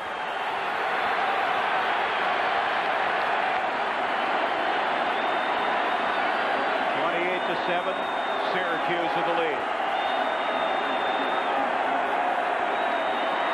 Matthews, very cool, throwing far side. It's Hill again, and Hill caught it this time. And this one will stand. Shane Matthews took a real shot. He's getting up slowly, but he'll be all right. They go right back to Hill, the same place, almost identical play, and this time it counts. Watch the shot that Shane Matthews takes on this play. If you're a quarterback, you have to stand tall in the pocket and deliver the pass. Shane Matthews knows he's going to get hit here, but he delivers a perfect strike to Aubrey Hill back in the same corner of the end zone where he almost scored a touchdown before. A little hesitation move here by Aubrey Hill on Greg Walker. And with it really concentrates on the football for the touchdown. Excuse me, John, with 8 seconds left. They get on the board, they add the point after, and it really changes the game to be down by 14 instead of 3 touchdowns. 28-14 is the count. A 36-yard touchdown pass from Matthews to Hill. And for Matthews, his 2nd of the day, his 10th of the season. Gary, when I said there was just a little more than 2 minutes left in the game, Syracuse would be happy with a 14-point lead. Little did I expect at that point that both teams would wind up scoring a touchdown. Don't forget the Prudential halftime report.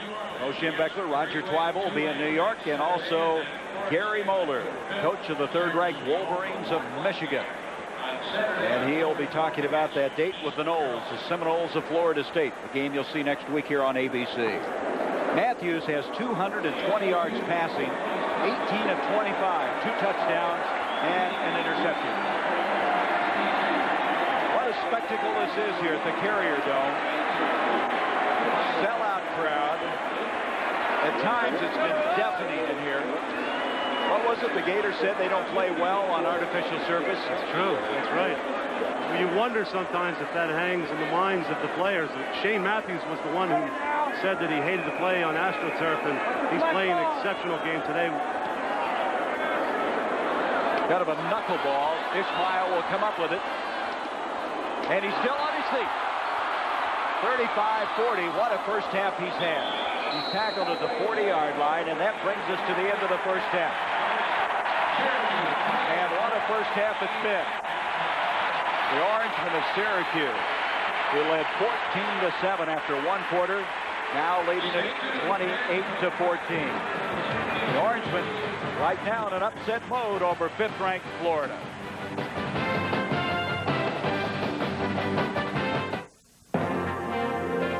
ABC's college football game started in dramatic fashion. Opening kickoff, Kirby Dardard, 90-yard kickoff return. Made it 7-0. Syracuse on David Walker's 10-yard run, up 14-0. Then Florida got on the scoreboard. Trey Everett on a 7-yard touchdown catch from Shane Matthews. That's the way it stood after 1 quarter. Syracuse coming right back. Antonio Johnson, 13-yard touchdown catch, the first of his collegiate career. And then Ishmael. This was a 36-yard grab, made it 28-7, and then with 8 seconds left in the half, Matthews hit Aubrey Hill from 36 yards out, and that's where we are right now. 440 yards of total offense. Paul Pascalona on the right in his first year as head coach of the Orangemen, and Steve Spurrier in his 2nd year as a head man of the Florida Gators. And thus far, John, no one's proved they can stop anybody. Both teams have executed flawlessly on offense with the exception of 1 interception thrown by Shane Matthews. O'Neal kicking off. It's going to be Harrison Houston. He'll take it out of there. Houston runs into a lot of trouble. He probably should have downed it for the touchback. He dropped at the 15-yard line. Matamora was down there first. Let's look now at those 440 yards of total offense. Nobody running the ball. Look at Florida, 3 yards rushing in the first half. Well, Florida's been really forced to throw the ball a lot toward the end of the first half. But the total offense is pretty close, Gary, and we're on pace for 400-yard days by both offenses. Ishmael in that first half had 132 yards of total offense. So Matthews in a catch-up mode for the Gators. Complete to McNabb, the fullback, and he's dragged down by JoJo Wooden. So they continue to throw to the backs coming out of the backfield. That's been their best weapon thus far in the game. Let's look now at Florida's leaders. Matthews with the 2 touchdowns, however, 2 interceptions. Rhett, leading rusher. You can see he distributes the ball around. Sullivan, the leading receiver, with 4. Hill with a touchdown catch, as did Trey Everett in the first half. 2nd down, 8 yards to go. Rhett in the backfield. Handoff now to McNabb, the fullback, and he's going little or nowhere. I'm not sure McNabb picked up that audible. I'm not sure he expected the football there. Matthews was making some hand signals, something that we were told that the Florida offense would have to do today because of the crowd noise here. Hawkins, who's played a strong game out of Hyattsville, Maryland, DeMatha High School, which is known for its basketball, where Morgan Wilton is the head coach, but he was a parade All-American football player. Third down, 8 yards to go.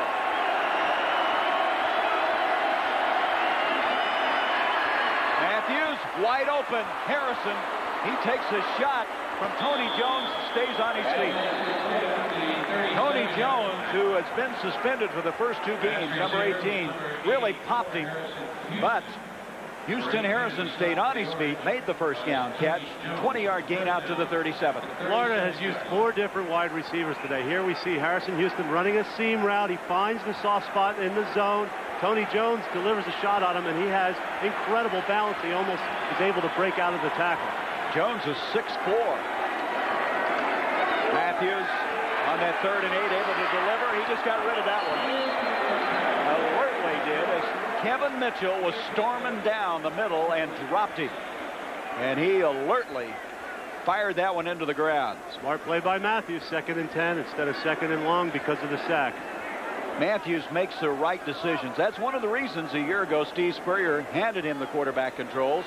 He'd been a 5th-string quarterback, had taken 2 snaps previous to last season. And last year he wound up being SEC Player of the Year. And as Steve told us yesterday, he thinks he'll be the best quarterback he's ever had. And he's had some good ones. Yes, he has. 2nd and 10. On target to Sullivan, who's having a big game. Let's see if he got enough for the first down. It's very close. Let's see where they mark it. He's right about where the front part of the chains are, and they're going to have to measure. Montemora made the tackle on Sullivan. So they're going to measure to see if, in fact, that was a first down grab. Florida looks like they're resorting to what they did in the first quarter. They were able to get Alonzo Sullivan in the wide side of the field, isolated one-on-one, and he caught a couple of out patterns and some hook routes. It looks like he's just short of the first down. 2nd and that far. Steve Spurrier, the Heisman Trophy winner in 1966. The Florida Gator returning home to coach's alma mater, and what a job he has done. And he calls all the offensive plays. 10 years in the NFL, 3 years at Duke, Tampa Bay Bandits of the USFL. There's the distribution. 8 to the running backs, and look how they've gone to the wide receivers. As Shane Matthews trying to sneak for the first down. 8 passes caught by running backs, 12 by wide receivers, and 1 ball was thrown to the tight end, and it was intercepted. First down. Against Alabama, they sent Matthews up the middle. You know, Matthews is kind of a skinny guy, 6'3", only weighs 191 pounds. I don't think he's an exceptional athlete, but he reminds me of Bernie Kosar. He makes the right decisions, he makes the correct reads, and he hits the open receivers. That's all you want out of your quarterback in a high-powered passing game like Florida. First down at the 48 of the Gators. Matthews a time over the middle, and there's the tight end, Terrell Jackson, dropping it. So the big goose egg will stay with the tight ends. He's an ex-fullback. He was moved to tight end in the mid-season last year. Exceptional blocker, started his collegiate career at Miami, and then transferred to Florida. Terrell realizes he should have had that pass. A lot of times fullbacks converted to tight ends make very good players. I think of Todd Christensen, who was a running back, wound up converting the tight end in the pros and went on to have a very good career. Pasqualoni, who was the defensive coordinator before taking over the head job, talking to Wooden on the sideline. Up the middle, and it's dropped. Andre Hill had it for a moment, couldn't hang on, and it's third down. Matthews now has thrown the ball 31 times, and we have over 12 minutes left in the third quarter. Well, it's going to be a vastly different game from last week against Alabama. Last week, Florida scored 4 consecutive times in the second half. Today, they're going to have to throw to get back in this ball game. And it looks like Steve Spurrier has abandoned the running game for now. Hill, Willie Jackson split to the near side. Houston Harrison to the top.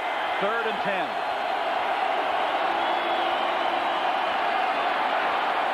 Far side, intercepted. That is Dwayne Joseph, his third interception of the year. Harrison Houston, the intended receiver, and Joseph, who plays with a broken left hand, which he wears a cast on during the week and then a soft cast during the game. Watch this interception. Dwayne Joseph bumps. He knows he has deep coverage. Shane Matthews has to leave Houston a little bit more upfield, and he doesn't. Dwayne Joseph does an excellent job recovering and making the interception on that play. But he knew he had help deep. His responsibility on that play is to chuck the wide receiver. Let's look at it from the reverse angle. See Joseph, nobody came into his zone. His responsibility is the flat, and he makes the interception. A good heads-up play by Joseph. From Carroll City, Miami, Florida, with the interception. Here's a give to Walker. Boy, I love to watch Walker play. He just produces. Not fancy, not flashy, but he gets it done. As he moves it to the 40, Carlton Miles made the stop. Now Syracuse, here is the distribution offensively for them. Graves 9 for 12 for 144 yards. No turnovers, Gary, and I can't emphasize that enough. They haven't been able to let Florida get on the field that much. They've limited their opportunities offensively. Total yards, Florida the better of it there. Graves to Walker again, who prior to that carry had 5 carries for 46 yards. Stop there. Well, that was a big story coming in, John. The top of the show. Could Syracuse cut the turnovers down? They had 8 turnovers in the first 2 games. Well, we're getting an idea of how good this offense can be under George DeLeon, the offensive coordinator, who's in his 5th year. They can eliminate the turnovers as they've done so far today. They can really put points on the board and get yards. Double tight end alignment on a 3rd down and 2. They go to the wishbone. And everybody jumping up on the line now for Florida. 8-man front. Graves pitching back to Richardson. The chase is on. He's got the first down. Diving forward, Jim Falk got over there. I'll tell you, Graves showed some courage. He took a pop when he released that one. He certainly did. And look how risky this option offense can be. That was another high pitch. He barely got it off. Somebody was right in Graves' face. But when it executes, when it works, they're able to convert first down.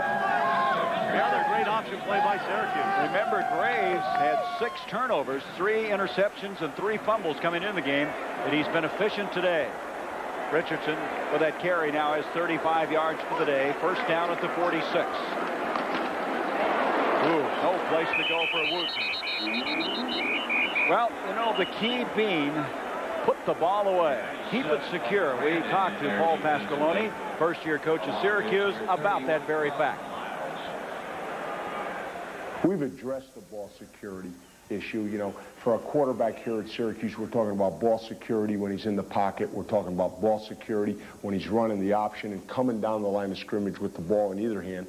And then, obviously, if he turns up and becomes a running back, we're talking about ball security there. And those are 3 separate areas of ball security that our quarterbacks must work at. And Marvin has worked very hard in the past week or so to try to get those things corrected.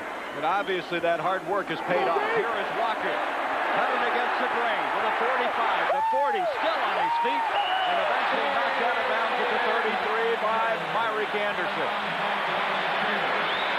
You know, you look at Walker, he's 5'9", 210, not a blazer, but he just seems to pick up yardage. He does everything the coach wants him to do. We saw him block on a touchdown pass. Now we see him make another great open field cut. Frankly, David Walker surprising me this afternoon. I didn't know he had this kind of breakaway speed.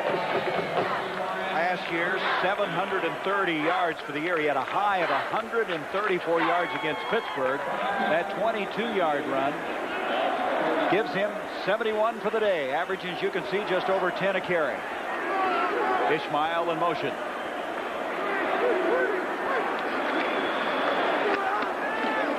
Straight ahead, Wooten keeps him honest up the middle as he takes it inside the 30. You have to check that fullback out every time on the option. You do, and as we said before, they have to predetermine whether or not the fullback is going to carry the ball. On that play, he did, and I think it was a wise choice because there were plenty of Gator defensemen in the perimeter. Boy, Colorado, after losing to Baylor, came roaring back, didn't they? Whew. Second down now, 7. Syracuse with a 28-14 lead. Walker in motion. To Walker. He's tough to hem in. Finally just ran into about 12 bodies in front of him, and that stopped him. But again, in the open field, doing a very good job. It'll bring up a 3rd and 5 now for Syracuse. Even though that particular play didn't get a lot of yards, it really is keeping the Gator defense on their heels. They had to look at so many things and had to defend so many different looks offensively today. Another thing, and I know this is important to Syracuse, are keeping Shane Matthews and that Gator offense off the field. 3rd down and 5 now. Walker and Richardson come into the backfield. Gedney, the tight end, comes to the near side. Inside, 8 minutes to go in the 3rd. Graves on the near side, throwing to Walker. He pulled it down twice. He was having some heat come up the middle from William Gaines. And eventually just got rid of it, but that was diagnosed very well. Good coverage that time by Florida. Yes, it was. And so Biscuit, who was perfect for the year, 4 of 4 field goal wise. Career best of 48 yards last week against Maryland. And this will be a 45-yard attempt. We saw him hitting them from as far out as 55 yards in pre-game, so there shouldn't be any question about the leg strength on this kick. Mark McDonald, one of the captains of the team, in the hole. The ball is down. He's got a lot of leg. Is it down the middle? No, it's wide to the left. Ball had a funny look when it came off his foot. Well, whenever you see a ball that's not a perfect spiral, it looks like he probably hooked it a little bit. So the 45-yarder goes awry. It's still a 14-point lead for the Orangemen. By 14 after the missed field goal attempt by Biscuit. Inherits the football to 28. John, you had an interesting point. You thought it was important that Syracuse stopped Florida in their first series, but I think it's equally important that Syracuse need to get something out of that drive. Then you make the team have to score 3 times. Well, it would have been nice to be up by 17 points. But had Florida scored on their first drive, they would have scored on consecutive drives, the end of the half and the beginning of the first half, which really would have changed the complexion of this game. So Matthews is back after suffering the interception on the last drive. Passes to Rhett coming out of the backfield. He breaks the tackle to 45, and he's to the midfield stripe. John Lusardi made the stop. Rhett has not run the ball. For that matter, Florida hasn't run the ball. They've only have 6 yards rushing. But boy, they've been effective throwing to him coming out of the backfield. I am so impressed with the running back receivers for Florida today. Dexter McNabb, Eric Rhett, and Willie McClendon have all caught passes and made good yards, good runs after the catch. 22-yard gain to the 49. We're going to go to New York in a little bit for an update on that Illinois-Houston game from Roger Twyble. Here is Matthews back. Over the middle, caught by McClendon. Lusardi went up, almost deflected it. McClendon caught it, and it's a first down at the 25-yard line. Joseph and Sandquist eventually caught up, so a 22-yard strike, and now a 26-yard completion. This is a pass we've seen Florida try to get to their tight ends twice with mixed results both times. This time McClendon gets down the seam. Matthews is able to thread the ball over number 39, John Lusardi.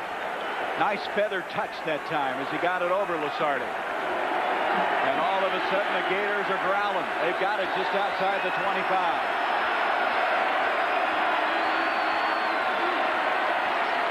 They're going to have an end-around fake. And Matthews got rid of it as George Rooks downs him, and now a flag. And then let's see what they're going to call here. Intentional grounding. George Rooks, the All-American candidate out of White Plains, New York, after the end around was faked, got right in the face of number 9. George Rooks, they expect big things from him this year. He's the best pass rusher for Syracuse. It's funny, though, as the referee called to look around to see if there was any receiver downfield to call dumping the pass, which Shane Matthews did, intentional grounding. Also down. George Rooks, I think, also roughs the passer when this play is over. Well, that's the reason I waited to see if there might be another penalty flag. But it was intentional grounding, loss of down as well. The penalty moves it back to the 45 of Syracuse. Second down now. Long ways to go. Second and 25. Matthews trying to come right back to McClendon. Ball is fumbled. I think Florida got it back, and they did. Well, let's break here for a moment. Let's go to New York. Roger? Well, thank you very much, Gary. At Illinois, the Illini giving Houston a taste of their own medicine. This in the third quarter, Jason Produsco. For the third time today to Gus Palma up top, 40 yards on the touchdown. That made it 27-3. Illinois has added another touchdown. They leave it 34-3 in the third. And how about ASU and Southern Cal? The Sun Devils lead it 32-10. Let's go back to Gary. Roy Rogers had a big win for Larry Marmee. Back to throw is Matthews. Pressure coming. He gets rid of it again. Glenn Young sacks him. There's no intentional grounding. This time, I think the referee really should have called intentional grounding. All of a sudden, the offensive line of Florida cannot protect their quarterback. Young we have another blitz. Glenn Young comes right through, unblocked. Whenever you have a blitzing situation, the offensive lineman should seal from the inside out and let the blitzers come from the outside. Shane Matthews got away with dumping the ball right there.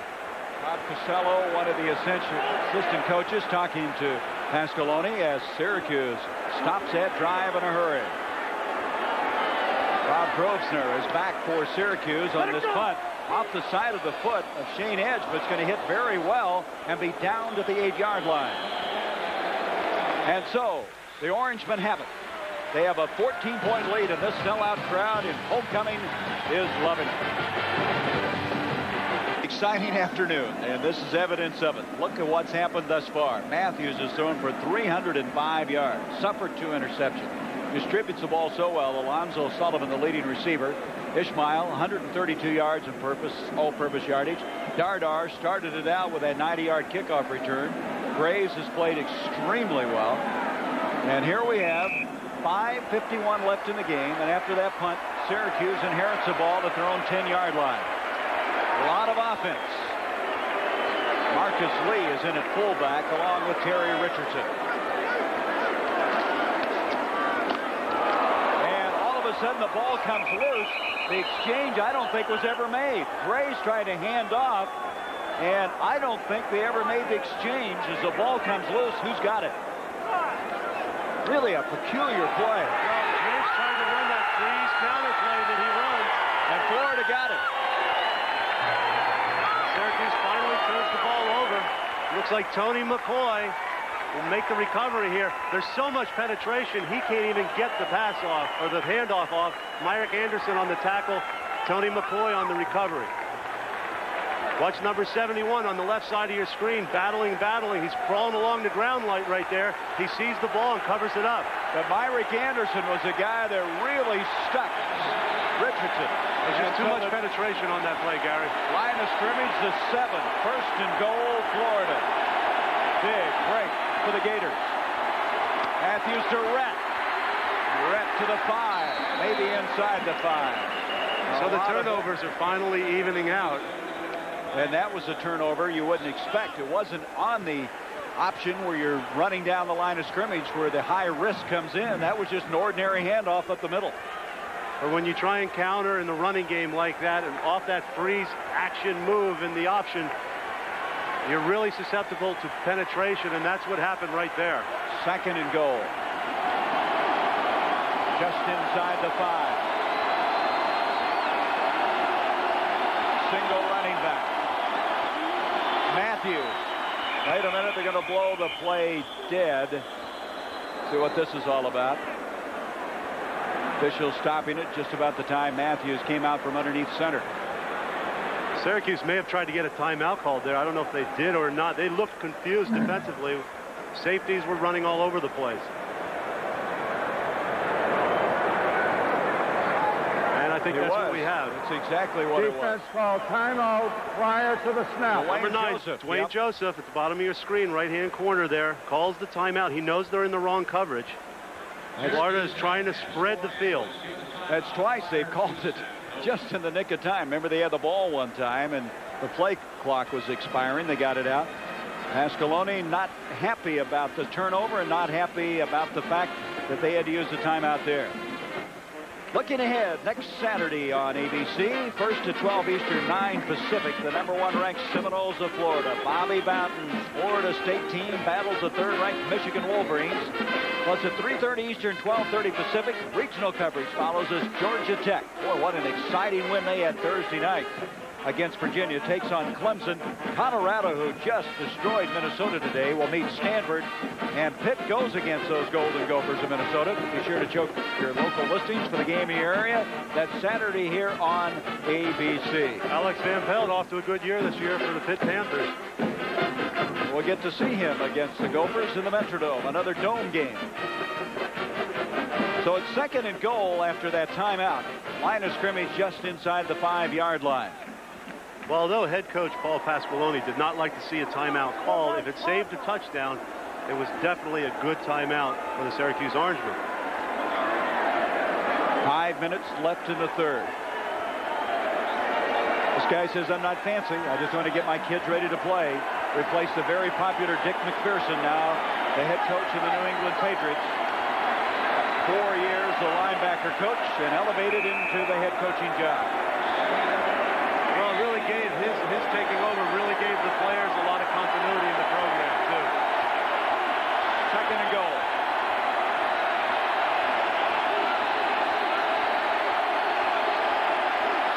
Matthews. Touchdown catch, Willie Jackson.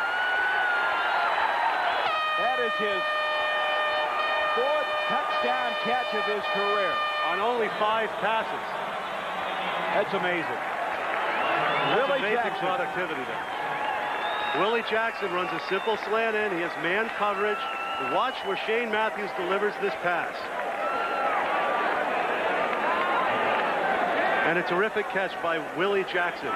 Greg Walker on the coverage, and it wasn't bad coverage. 28-20 the count. Point after by Krzyzewski, and it's now 28-21. So the turnover. Florida capitalizes in a hurry, and they're down by 7.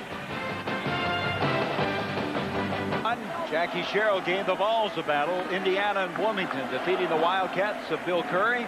Later, Georgia, Alabama. Last year, Georgia won that ball game. The field goal with seconds left. Later, Auburn, Texas, Vanderbilt, LSU, Ohio against the Ole Miss Rebels. Matthews directing the team on that short drive, a 4-yard touchdown pass to Willie Jackson. Ryan Ruland to kick off. Ishmael along with Terry Richardson. Ishmael will go back and not bring it out. So from the 20-yard line, Syracuse now with their lead cut to 7. Will start from the 20. Graves thus far, 10 of 13, 126 yards, 2 touchdowns. See, that last drive didn't take very long after the fumble recovery by Tony McCoy. And Gary, to reduce the game to its simplest terms right now, Syracuse is +1 in the turnovers, and they're up by a touchdown. We saw how devastating turnovers can be for the Syracuse offense. Ishmael will come split to the near side. Shelby Hill to the far. Lee and Walker in the backfield.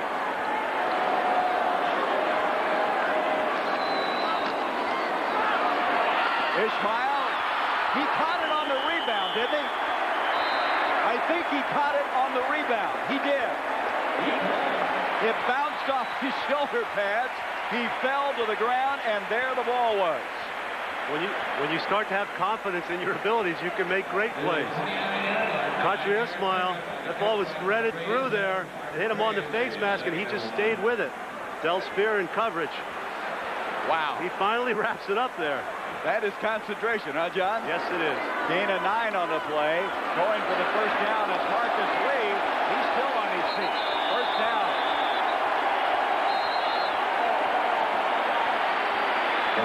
Let's pause now. 5 seconds for our ABC stations to identify themselves.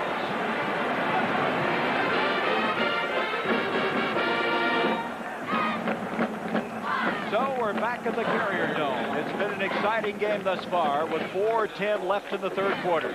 Syracuse 28, Florida 21. I'm Gary Bender along with John Spagnola. A first down for the Orangemen after Lee carried right up the middle that last time, moving the ball to the 37.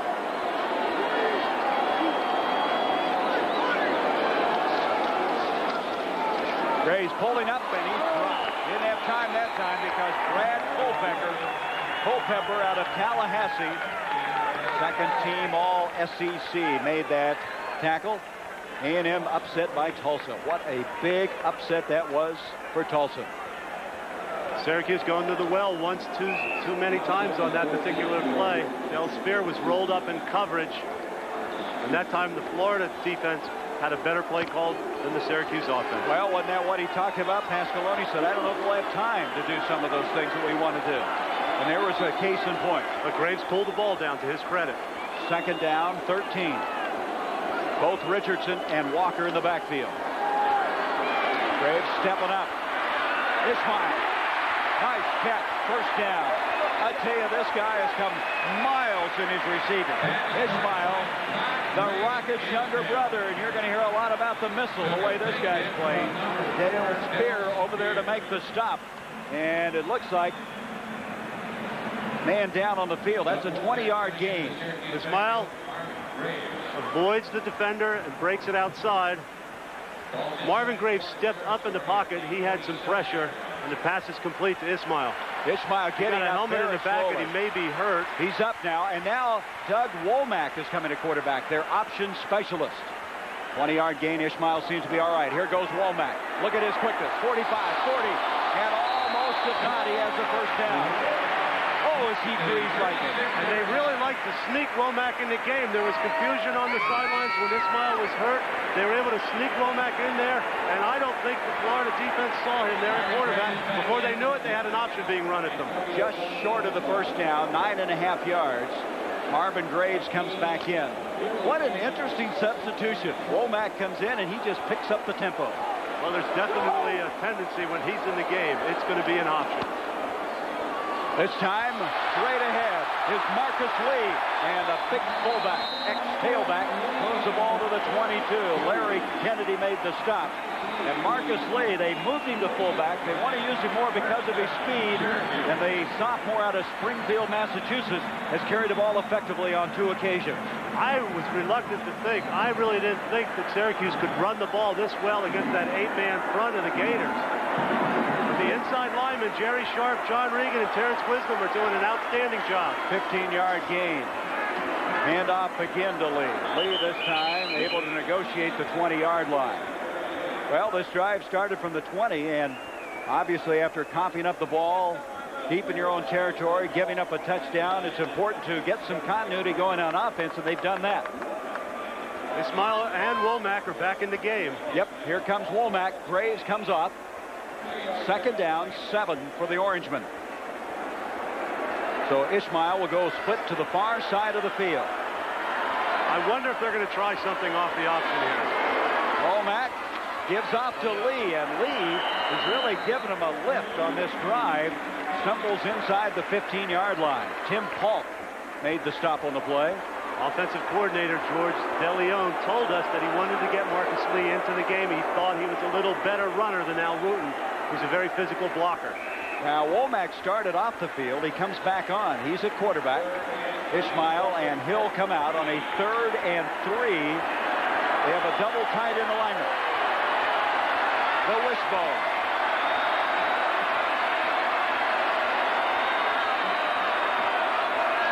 Womack on the option. On a 3rd and 3. He's got it. And still on his feet to the 5. First and goal.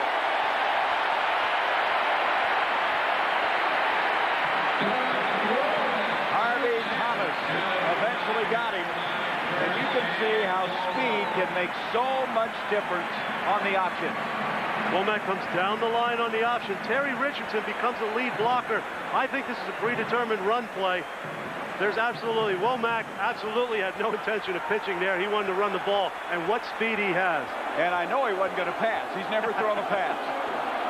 10-yard gain, first and goal at the 5. The wishbone again, and time has expired at the end of the 3rd quarter.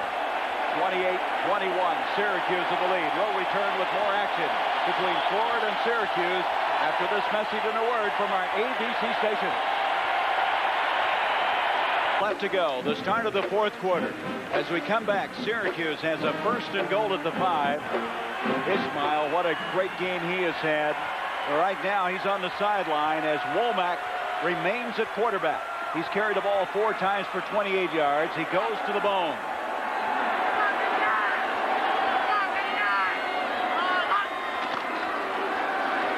Handoff to Wooten, fighting for the goal line. And the 237-pound sophomore from Niagara Falls runs into a lot of congestion on that play. It'll bring up 2nd down. An important defensive series for Florida. If they can keep Syracuse out of the end zone, they still have a good chance of coming back and winning this football game.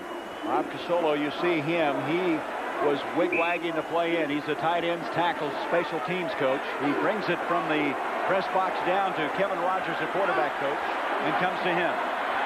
Look at this drive. 2nd and goal.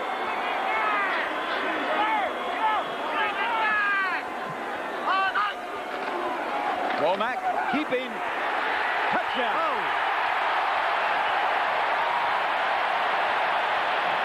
Looks like Edwin Moses on that one as he goes in. Terry Richardson again on that lead quarterback option that we see through another good block.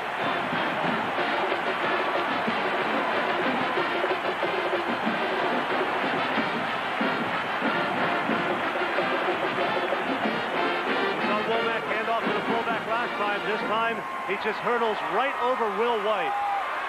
What an athlete he is. Oh, yeah. He's only 166 pounds, 5'11". He was a Houston Player of the Year. One-time rush for 312 yards in a high school game. Point after attempt now. Biscuit. And Syracuse is back on top by 14. Amazing game thus far. 35-21. Syracuse. Syracuse at 175 yards rushing thus far in the game. We'll be back.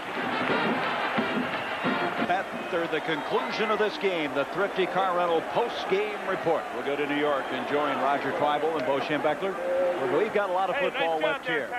35-21 Syracuse. But the Gators are a kind of team that can strike in a hurry. And there's the guy that added the last touchdown, Womack, Doug Womack. 3-yard run. Kicking off is O'Neal, and he gets into this one. Oh, out of the back of the end zone. They'll take it from the 20, and let's look at this wide open, wild, and woolly one here. Statistically, 308 yards passing for Florida, and yet they're down by 14 points. And look at the yards rushing, -4 yards rushing right now. And Syracuse had a great ball control drive there. They really ate some time off the clock. The score, of course, has changed. That was at the end of 3, and then at the beginning of the fourth quarter, Womack just scored a moment ago. That's where we are now with 14-12 left in the game. Matthews back. And this will get him back in a hurry. Willie Jackson on the receiving end, breaks the tackle to the 50, to the Syracuse 45.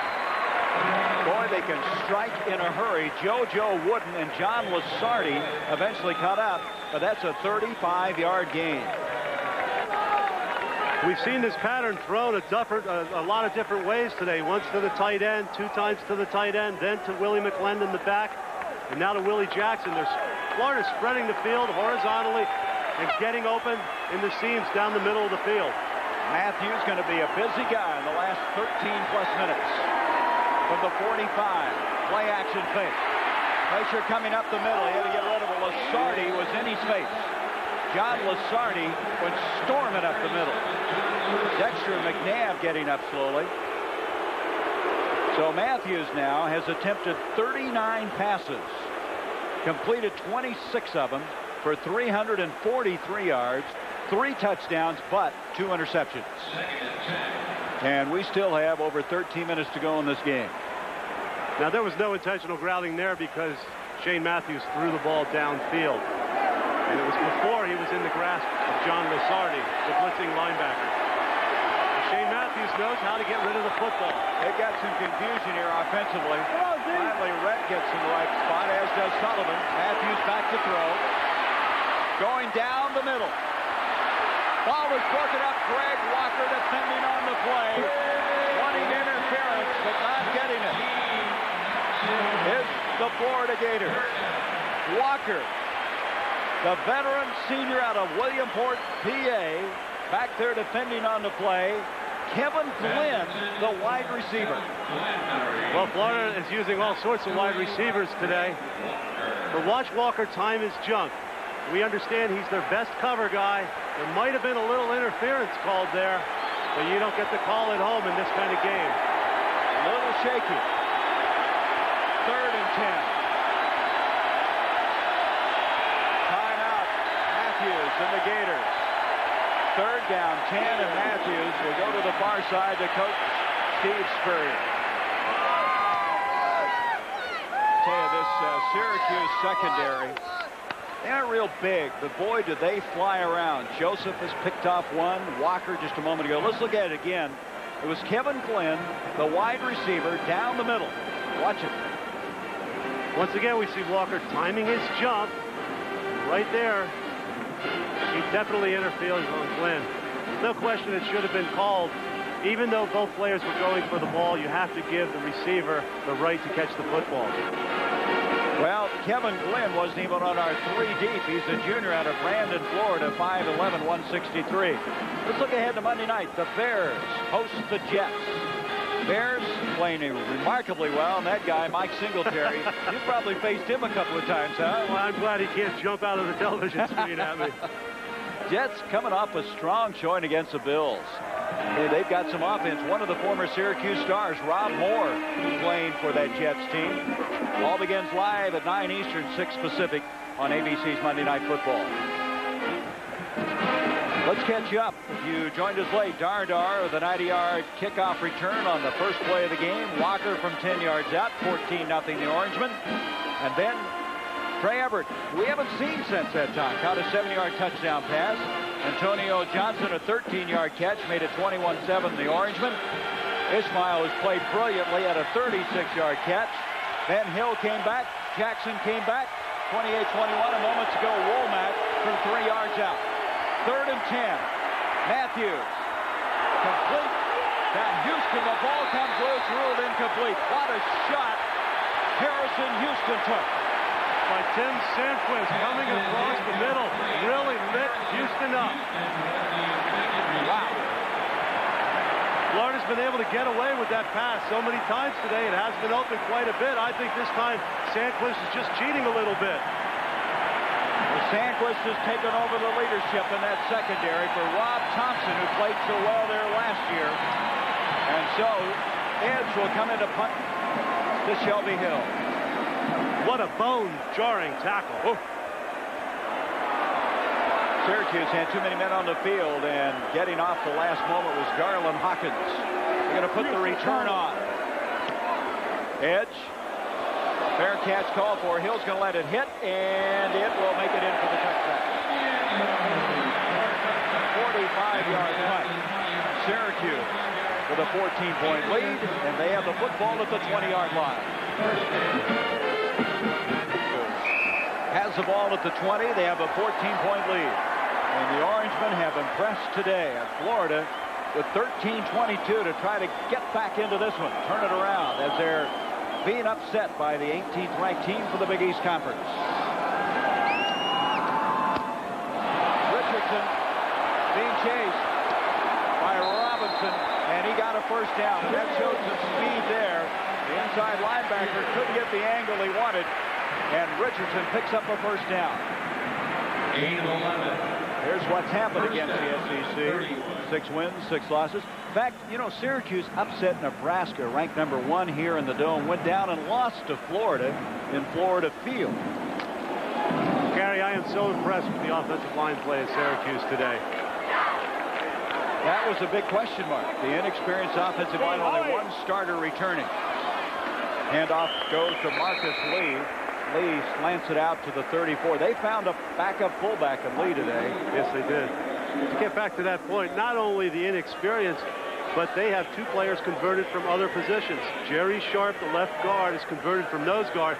Well, we know why he's not going to play nose guard with Kevin Mitchell around. And Andrew Dees, the right tackle, converted tight end. You're not supposed to be able to run the ball on Florida's defense. And they have the designated quarterback, option quarterback, and Womack, along with this guy, Graves. That's a great situation to have. 2nd and 7. Graves pulls up. Gedney. He made the catch, and that'll be a first down. That's a tough catch. Will White defending on the play. A difficult catch for a lanky guy like Gedney. He's 6'5", but he goes down and catches the ball. We haven't heard from him much today. Graves comes out. You know what that means? Womack is in. If I was Steve Spurrier, I'd be very much aware of number 10 in the lineup. And that's been a problem. They sneak him in from time to time. And Syracuse really wants to go to work on the clock right now. First down, 11:56 left in the game. Gedney split to the near side. Here's Womack on the option. He's got Nielsen blocking ahead of him. And he gets to the 45, and it'll be shoved backwards. That's a gain of 4. Ephesians Bartley was over there first to make the stop. What he does to you is he gets the corner so quick, your pursuit just can't catch up with him sometimes. He really does. When the team runs an option, everybody on defense is assigned a responsibility. The person who's assigned to Womack on any given play may not just have the foot speed to stay up with him. 2nd and 6. Syracuse ranked 18th coming in here after wins over Vanderbilt and Maryland. Taking on the Gators today. Hand off the lead. Nice spin move, and he's very close to a first down. Well, I can see why they like Marcus Lee running the football. P. Bartley again made the stop along with Will White. It is a first down. Very similar drive to the last one we saw by Syracuse. Eating up the clock, using the option, throwing effectively downfield. Graves comes back in, and look at the rushing yardage. 203 yards. Florida, a -4. I don't know which number I'm more shocked about. I think the -4. I think so too then. First down at the 48. Richardson. Good footwork as he takes it to the 45. Carlton Miles makes the stop there. The Syracuse team plays in the Dome next week. They go to the Superdome. They meet Tulane. They have to play Florida State at Florida State October 5th. The next game for this Florida team is against Mississippi State. They play that in Orlando. Of course, Mississippi State's been one of the surprises, losing today to Tennessee, but they gave them a real scare. Richardson has 50 yards on 9 carries. 2nd down, 7. Richardson again. Another first down, and right now, they're just taking it right to the Gators. Miles and Kennedy on the stop. With our offensive line, John Regan, the center. The right guard, Terrence Wisdom. They double on Culpepper. It's a lead play. Wooten comes through. Good lead block. A lot of room for Richardson to make a decision. He's got a nice hole to get through for a positive gain and a first down. So that inexperienced offensive line of Syracuse evidently has grown up. They're really coming together today. First down at the 37 of the Gators. Here's a blitz. Richardson breaks the initial tackle and gets back to about the line of scrimmage. Tonight at 8 Eastern, looking ahead, ABC's college football will continue with more regional action. Some of you will see BYU. They lost 4 in a row now after losing 2 at the end of last season.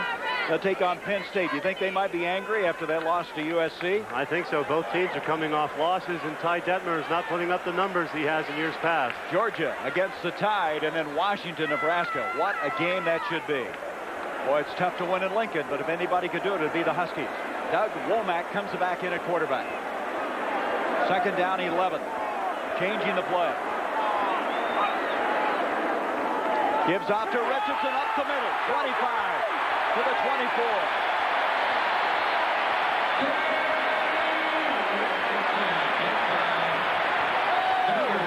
Larry Kennedy made the stop. I think this is a discouraged Florida team right now. Once again, Florida brings the blitz. It worked on the previous play. This time, Richardson is able to squirt through. And when there's a blitz, he's all the way to the secondary before somebody can make a tackle. Big hole up the middle that time. 13-yard gain. Womack stays in as they go to the bone. Almost mishandled the snap. Gets it off to Richardson. Being chased by Bartley. Got the corner. And he's out of bounds at the 4. Let's see where they're going to mark it. What a burst of speed by Richardson. He got the shoulders, turned up the field, and he took off.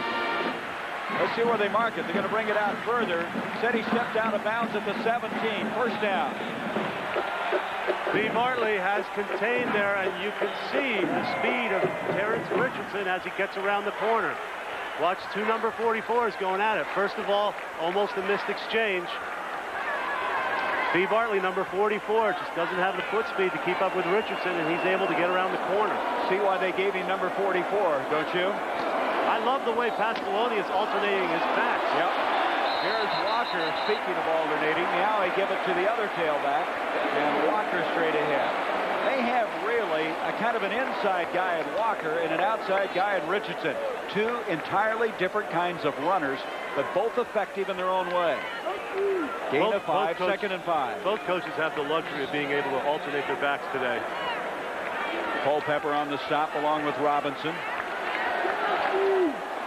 Lee along with Walker to backfield.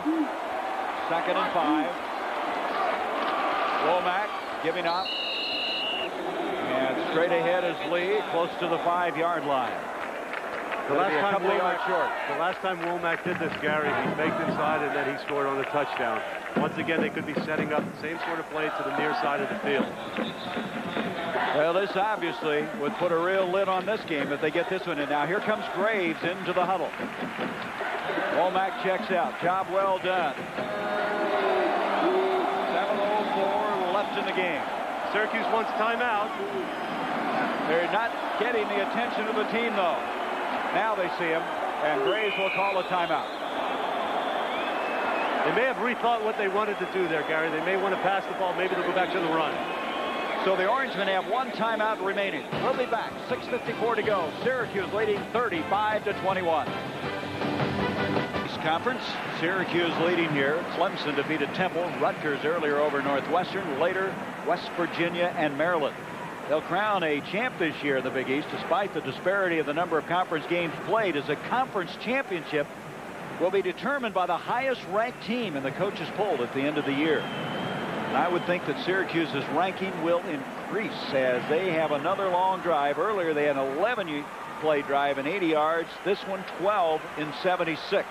And look at the time of possession in the second half in particular. And really it's just been hard-nosed football, hasn't it? That's right. Really tilted heavily towards Syracuse. Womack comes in at quarterback. Now they need about 3 yards for a first and goal. Third and a long 2. They're at the 4. Let's see if he goes to the near side of the field. It'd be to his left this time. Double tight end alignment. The bone. The wishbone is in. They're going to option the short side. And Womack, did he get it?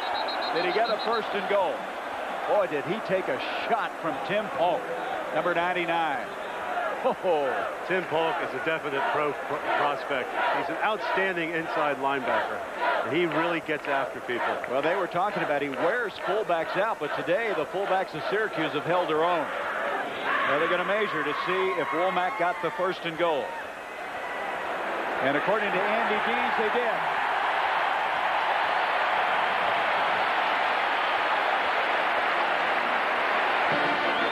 Well, Syracuse adds 7 more points here. It's going to be next to impossible for Florida to come back. Well, you could sing that old song, Turn Out the Lights. Do you know how to do that one? Give me a couple more games, Gary. Womack, 40 yards, 7 carries and a touchdown, and now Graves replaces him at quarterback. First and goal at the 2.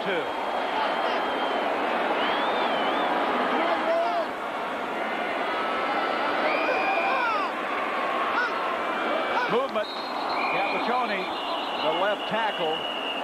out of East Bridgewater, Massachusetts, fired off. And that's not when you want to be firing off inside that 5-yard line.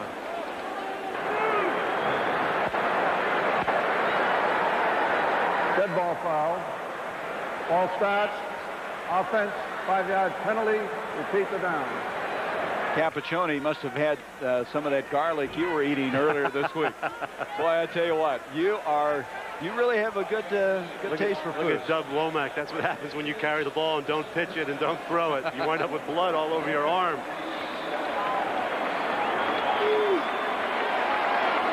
Now, West Virginia, now we have an update on that leading Maryland big.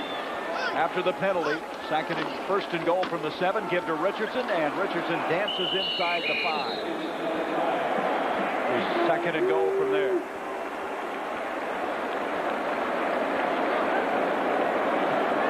So, time ticking away, 6:30 to go.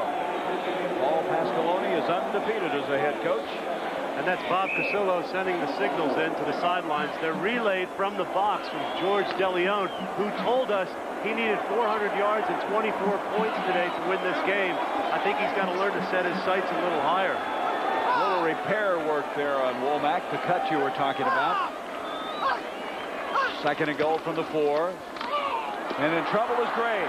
And the reason he's in trouble is Tim Polk just stormed through. Tim Polk, the all-SEC pick out of Coral City, Miami.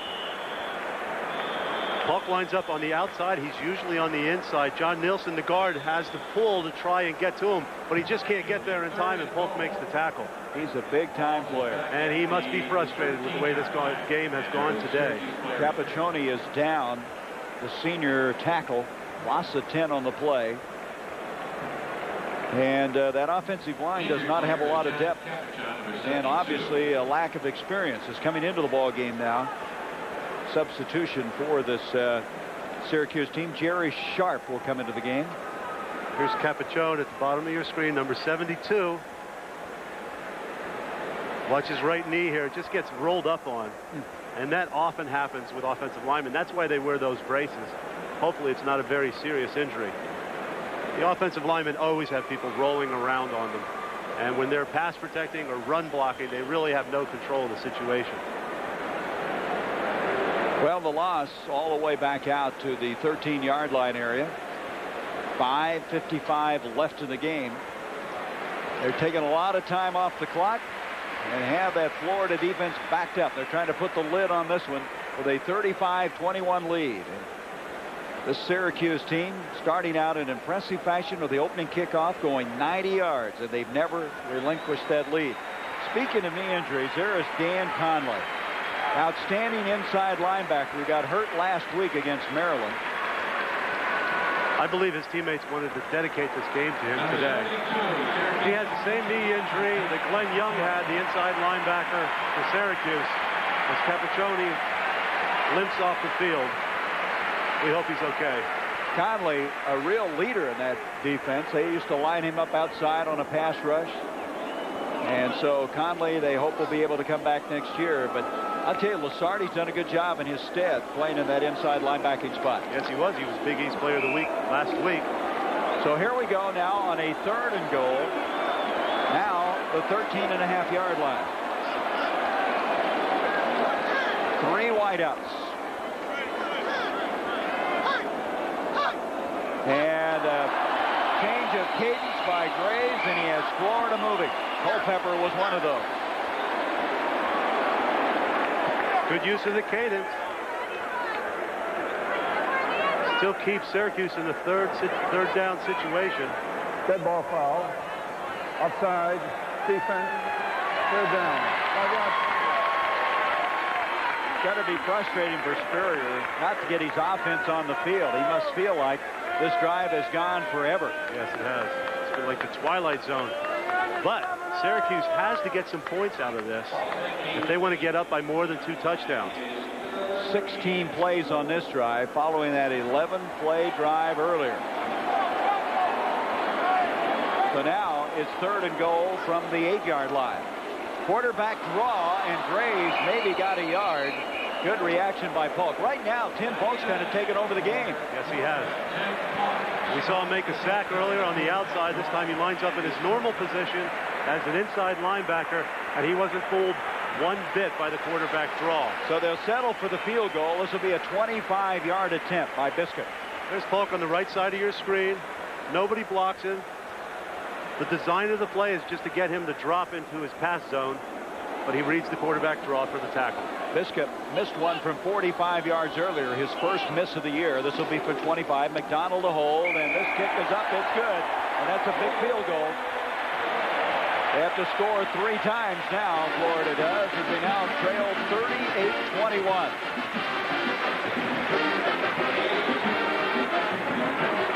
Well, coming into this game, everybody was talking about there could be a very good chance that 3 schools from the state of Florida could be ranked 1, 2, 3. Florida State, Miami, and Florida. Of course, that's going to change now with this upset here. And Syracuse ranked 18th. They should really move up in the rankings. Syracuse will now challenge Miami at the Big East as the king of the hill. That was a 17-play drive covering 73 yards. Took 8 minutes and 9 seconds. And that is ball control in the true sense of the word, culminating in the 25-yard field goal by Biscuit. Absolutely what Pasqualoni had ordered. He could have asked for a better situation. Well, that Big East football conference we're talking about, how they'll determine the champion and so forth. In 1993, they'll play a full 7-game conference schedule. Miami, Syracuse, Pittsburgh, Rutgers, Temple. This year, the conference winner will be decided by the AP ranking at the end of the year. Is it the AP ranking or the... No, it's a coaches poll. It'll be in the USA Today, CNN. That's right. The old UPI ranking. Houston and Duncan back to receive the kickoff from O'Neal, but there'll be no return. O'Neal has kicked off a total of 4 times, and only 1 has been returned today. So that's only 2 returned the entire season. That saves your special teams. Oh, look at this. Red Sox a half game behind Toronto now. 12-1 over the Yankees. Oakland has something to say about who pulls out that pennant chase as they defeat Toronto 4-0. Matthews comes out throwing. Harrison Houston tackled instantaneously that time by Tony Jones. I'm surprised. I thought Syracuse would be laying back in the zone. Instead, they brought Montemore on a blitz. They want to get Matthews, it looks like, to throw the ball a little sooner than he wants and just dump it off for short yardage. It's the most points Florida has given up since last year against Tennessee on October 13th when they gave up 45, and here are flags everywhere. It was a 2nd and 7 before the snap. Dead ball foul. All start. Offense. 5-yard penalty. 2nd down. When you get into a 2-minute drill, Gary, usually you just go on the first sound or the second sound. But with this noise level, once again, sometimes it's hard to hear that. Sometimes you think you hear a snap count and you really don't. Solid 2nd and 12 after the 5-yard penalty. Matthews flushed out, and he's going to be thrown for a loss. Lusardi was in that pile, got a piece of him. And Pat O'Rourke also in on the play, and a loss back to the 5-yard line. Again, they have put pressure on all day long on Matthews. Pat O'Rourke hasn't played much today. Kevin Coyle, the defensive coordinator for Syracuse, probably wants to keep his linemen fresh now. Keep some rested bodies in there, guys that can get after the quarterback. And O'Rourke gets the penetration to trip up Matthews. 3rd down, 25.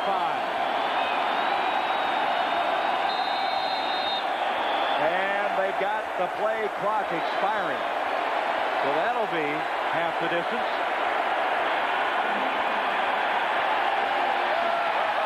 Florida's placed in an untenable situation now. They have to throw the ball. The pressure's on. The crowd is... Listen to this crowd. Just deafening right now.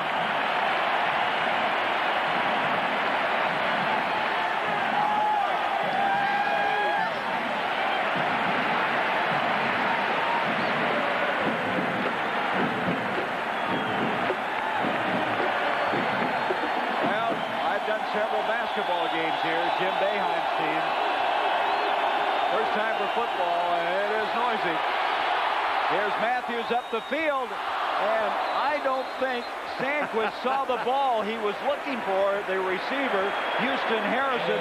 He was so intent on him, the ball hit him and bounced away. I think Sandquist had to make up his mind whether he wanted to put another shot on Harrison Houston or intercept the pass, and he couldn't make up his mind. Hawkins and Mitchell put the heat on, and so on 4th down, Edge will go as deep in the end zone as he can to try to get this one away. Syracuse sends back 3 men for the punt. 3:28 left. No real pressure put on. Nice punt. Shelby Hill to midfield strike. And he's going to be knocked out of bounds at that point. 48-yard punt that time by Edge. Del Spear over defending on the play. So the 38-21 count here. Let's go to Roger Twibel now for an update in New York. Thank you very much, Gary. At the Coliseum in Los Angeles, the Trojans trailing Arizona State 32-18. Over 2 minutes to go. Mazio Royster will take it in 10 yards for the touchdown. That makes it 32-25. About a minute left. Arizona State has the football. Let's go back to Gary. Boy, Roger, figure out USC. They lose to Memphis State. They beat Penn State, and now they're losing to Arizona State. I can't figure them out. Up 1 week, down the next. First down now from the 50-yard line. Graves is the quarterback. 3:17 left in the game. They'll give off to Marcus Lee. Lee spins for 3 yards to the 47. Well, this has been impressive if you're a Syracuse Orangeman fan. Look at these drives. 17 plays, 11 plays. They had a 9-play drive that ended in a missed field goal. Other than the one fumble, they have played near perfection in a lot of ways. They've done so many things very well in the second half. They really had. They knew that they had to come in here and ball control as much as they could and not turn the ball over. And they followed that formula. And here they are going to win this football game 38-21. 2nd and 7. Antonio Johnson will go in motion. Graves to Walker. Walker penetrates the 45-yard line. Be 5 yards short of the first down. Tony McCoy made the stop. I thought Bo Schembechler said something very interesting in the scoreboard show with Roger. He said, boy, when you are on the road and somebody returns a kickoff against you for a touchdown start a game, it really changes things. And it did. This game got off on such great footing for Syracuse. Go, punt alert! Florida's been like a boxer in the corner all day today. From the opening kickoff to the halfback option passes to everything else that Syracuse has thrown at them. 3rd and 5. Walker now with 78 yards rushing. And it's going to be Walker again. And he's about a yard short of the first down. Ed Robinson made the stop. Well, this is only the 3rd trip to the Northwest, should say the Northeast, for this Florida team since 1984. They played in the Meadowlands against Rutgers. And they may not want to come back anymore. Well, that's probably true, but with the new SEC, they're not going to get much of an opportunity to play intersectional games either. So now to punt the football will be O'Neal. He'll let as much time tick off the clock as he can. There's 7 seconds on the play clock, 1:07 left in the game. Duncan will go back to receive the punt from the 10-yard line. He's going to let it expire, and they'll take the 5-yard penalty.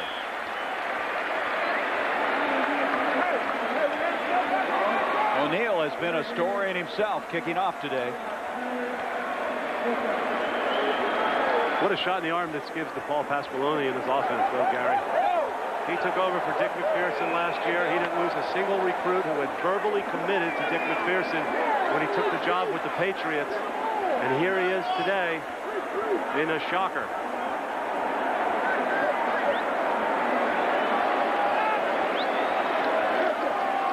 A punt by O'Neal. Good one. He booms it. He rocks it into the end zone. And so they'll bring it out to the 20-yard line with 50 seconds left in the game. Well, it's homecoming here in Syracuse, and what a nice homecoming present for the orange and blue.